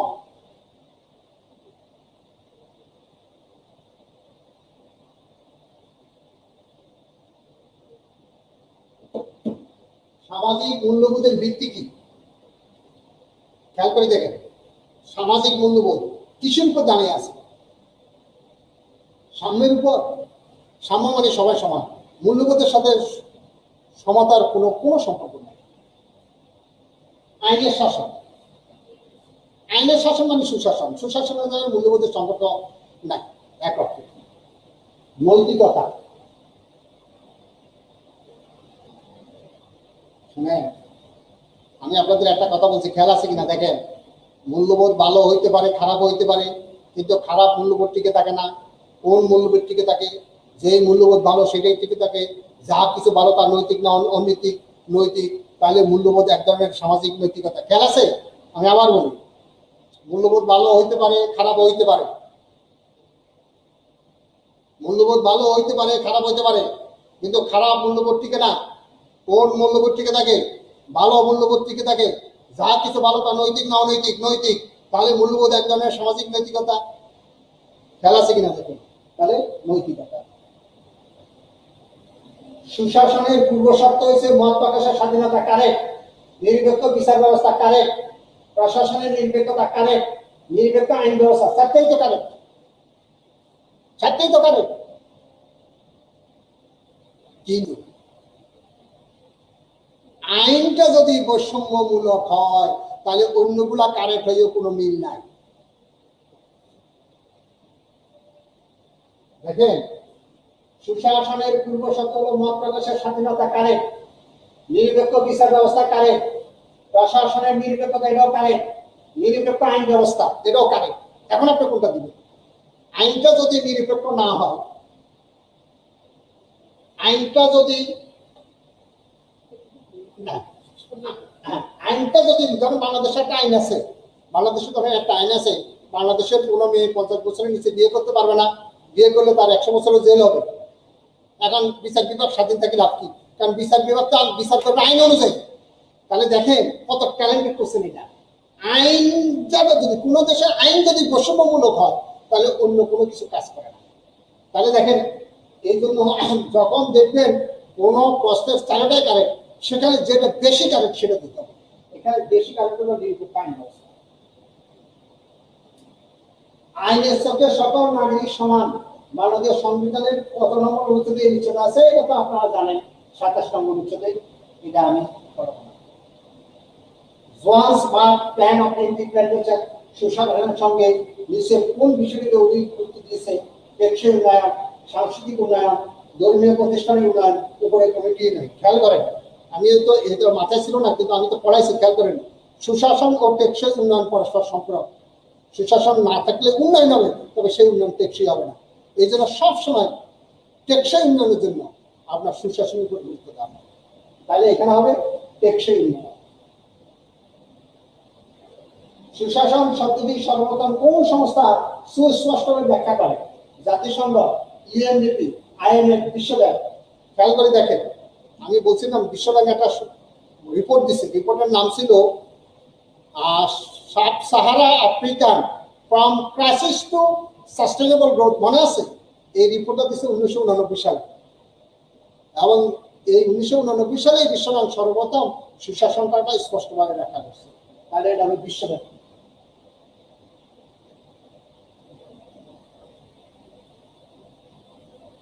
নিরপেক্ষ ও শক্তিশালী গণমাধ্যমের অনুপস্থিতি কিসের অন্তরায়?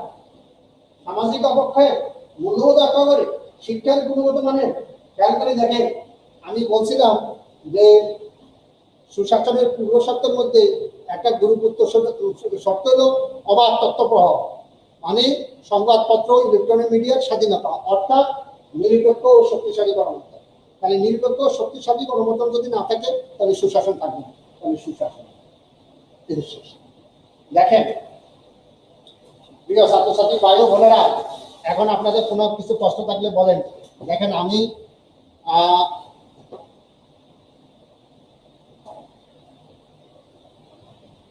কোনো প্রশ্ন থাকলে আপনারা মনে, আমার মোবাইল নম্বরটা বোর্ডে লিখে দিচ্ছি। হ্যাঁ, এখানে লেখা, লিখে দিব, পরে লিখে দিব।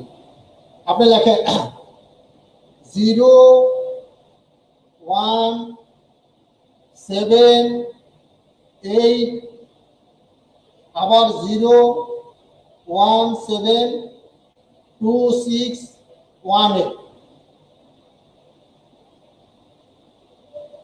ওটাই তো বুঝি নাই কোনটা স্যার, আপনার মোবাইল নাম্বারটা বলে দিচ্ছি। আচ্ছা, দিয়ে দেবো।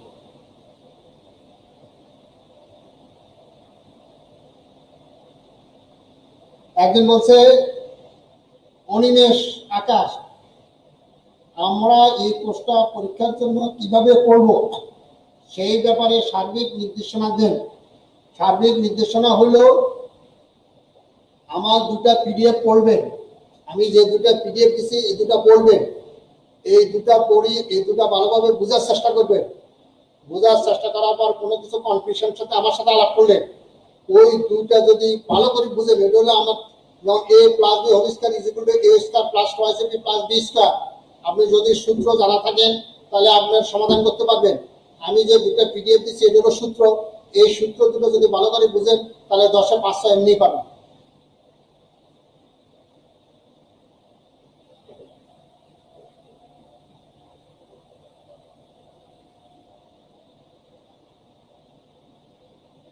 আচ্ছা, 37তম বিসিএস এর 5টা বাকি রেখে 36তমে চলে এসেছিলেন, এটা কিভাবে হলো আমি তো বুঝলাম না। কি 60টা বিসিএস এর কোশ্চেন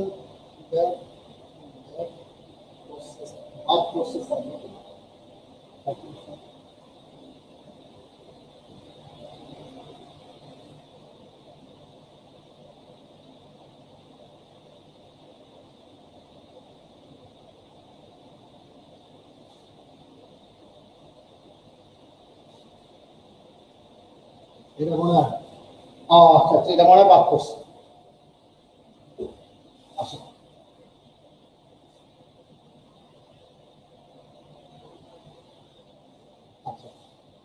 সরকারি সিদ্ধান্ত প্রণয়নে কোন মূল্যবোধটি গুরুত্বপূর্ণ নয়? সরকার যখন কোনো ডিসিশন নেবে তখন অবশ্যই তাকে নিউট্রাল থাকতে হবে, নিরপেক্ষ থাকতে হবে। এবং সরকারকে অবশ্যই জনগণের কাছে জবাবদিহি করতে হবে। এবং সরকারের যদি বিশ্বস্ততা না থাকে তাহলে ওই সরকার কথা জনগণ বিশ্বাস করবে না। সৃজনশীলতা দরকার আছে, কিন্তু এটা কম দরকার। তাহলে এখানে অবশ্যই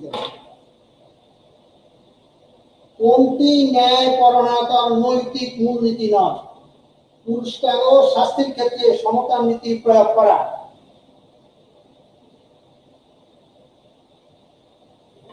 যিনি ভালো তাকে পুরস্কার করবেন, যিনি খারাপ তাকে শাস্তি দিবেন, এটা তো দরকার আছে। তাহলে এটা কারেক্ট। আইনের শাসন, আইনের শাসন থেকে আপনার সেখানে ন্যায় বিচার প্রতিষ্ঠা হবে, এটা কারেক্ট। সুশাসনের জন্য উচ্চশিক্ষিত কর্মকর্তা নিয়োগ, সুশাসন প্রতিষ্ঠা করার জন্য উচ্চশিক্ষিত কর্মকর্তা নিয়োগ করবে। ওই উচ্চশিক্ষিত কর্মকর্তা দেখেন নাই কত ব্যাপারে, দেখেন নাই কয়েক হাজার কোটি টাকার মালিক হিসেবে, ওরা তো উচ্চশিক্ষিত। তাহলে উচ্চশিক্ষিত লোক হলেই যে সে নীতি বানাবে এমন কোনো কথা নাই। তাহলে উত্তর হবে এটা। সরকারি চাকরিতে সততার মাপকাঠি কি? আপনি সৎ, এটা কিভাবে বুঝবেন? যথাসময়ে অফিসে আগমন এবং অফিস ত্যাগ করা, আপনি 9টা বাজে অফিসে আছেন, 5টা বাজে অফিস থেকে গেছেন, কিন্তু কোনো কাজ করেন নাই, তো আসা যাওয়ার কোনো মূল্য আছে? হবে না। দাপ্তরিক কাজে কোনো অবৈধ সুবিধা গ্রহণ না করা, আপনি দাপ্তরিক কাজে কোনো অবৈধ সুবিধা গ্রহণ করেন নাই, কিন্তু আপনি আপনার প্রকৃত দায়িত্ব পালন করেন, তাহলে লাভ কি? লাভ নেই। নির্বাহ নিরপেক্ষ ভাবে অর্পিত দায়িত্ব যথারীতি সম্পূর্ণ করা। হ্যাঁ, এটাই আমার যে দায়িত্ব আছে, এই দায়িত্বগুলা আমি রাগ এবং অনুরাগের বশবর্তী না হইয়া কাজ করব, এটাই হলো সরকারি চাকরিতে সততা। ঊর্ধ্বতন কর্তৃপক্ষের যে কোনো নির্দেশ প্রতিপালন করা। ঊর্ধ্বতন কর্তৃপক্ষ চুরি করতে বলবে, তাহলে আমি কি চুরি করব? তাহলে এটাও হবে না, তাহলে এটা হবে গ। নির্মোহ ও নিরপেক্ষভাবে অর্পিত দায়িত্ব যথারীতি সম্পন্ন করা। আমাদের চিরন্তন মূল্যবোধ কোনটি? অসহিষ্ণুতা। কথায় কথায় রাগ করা, এটা কি মূল্য শাসন আমাদের চিরন্তন মূল্যবোধ? না। সার্থকতা। আরে সোর সার্থক, একটা ডাকাইতে তো সার্থক ডাকাই, আমরা ওটা সার্থক সোর, সার্থক ডাকাই। যে ডাকাত ডাকাতি করে একবারও ধরা করে না, সে তো সার্থক ডাকাই। তো এটা কি আমাদের চিরন্তন মূল্যবোধ হবে? না। সততা। সততা ও ন্যায়, সততা এবং ন্যায় হলো মানুষের একটা চিরন্তন মূল্যবোধ।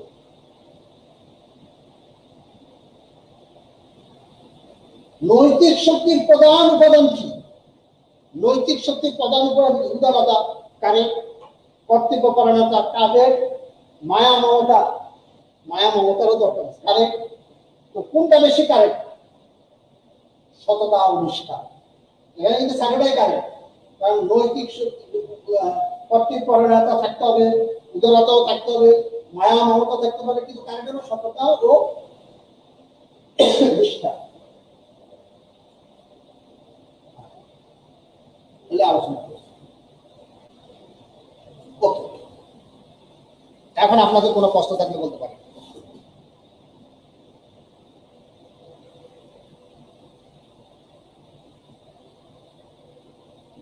না, পরিণতি বই পড়তে পারবেন না।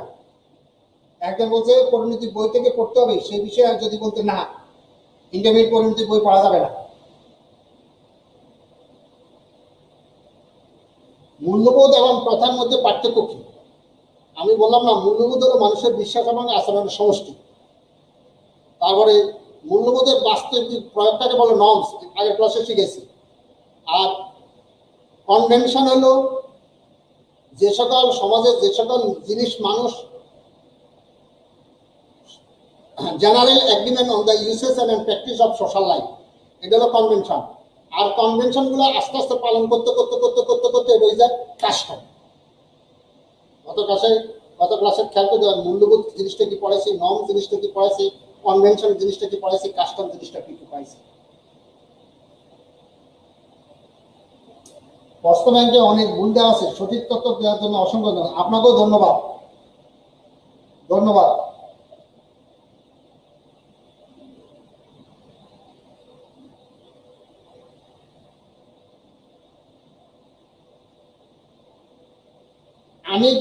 আমি কখনো আপনাদের পরিণতি বই করতে বলি না, আমি বলি না, এটা কখনো করবেন না।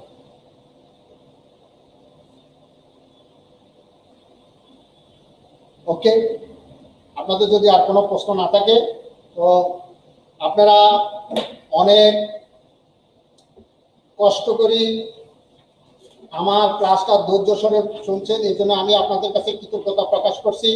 যদি কোনো উপকার পেয়ে থাকেন, আপনার সমস্ত ক্রেডিট আপনাদের। তো আমি ইনশাল্লাহ বিদায় নিলাম। আপনারা ভালো থাকেন, নিরাপদে থাকেন। আপনাদেরকে এই পিডিএফটা দিয়ে দিতে বলবো আমি। আসসালামু আলাইকুম।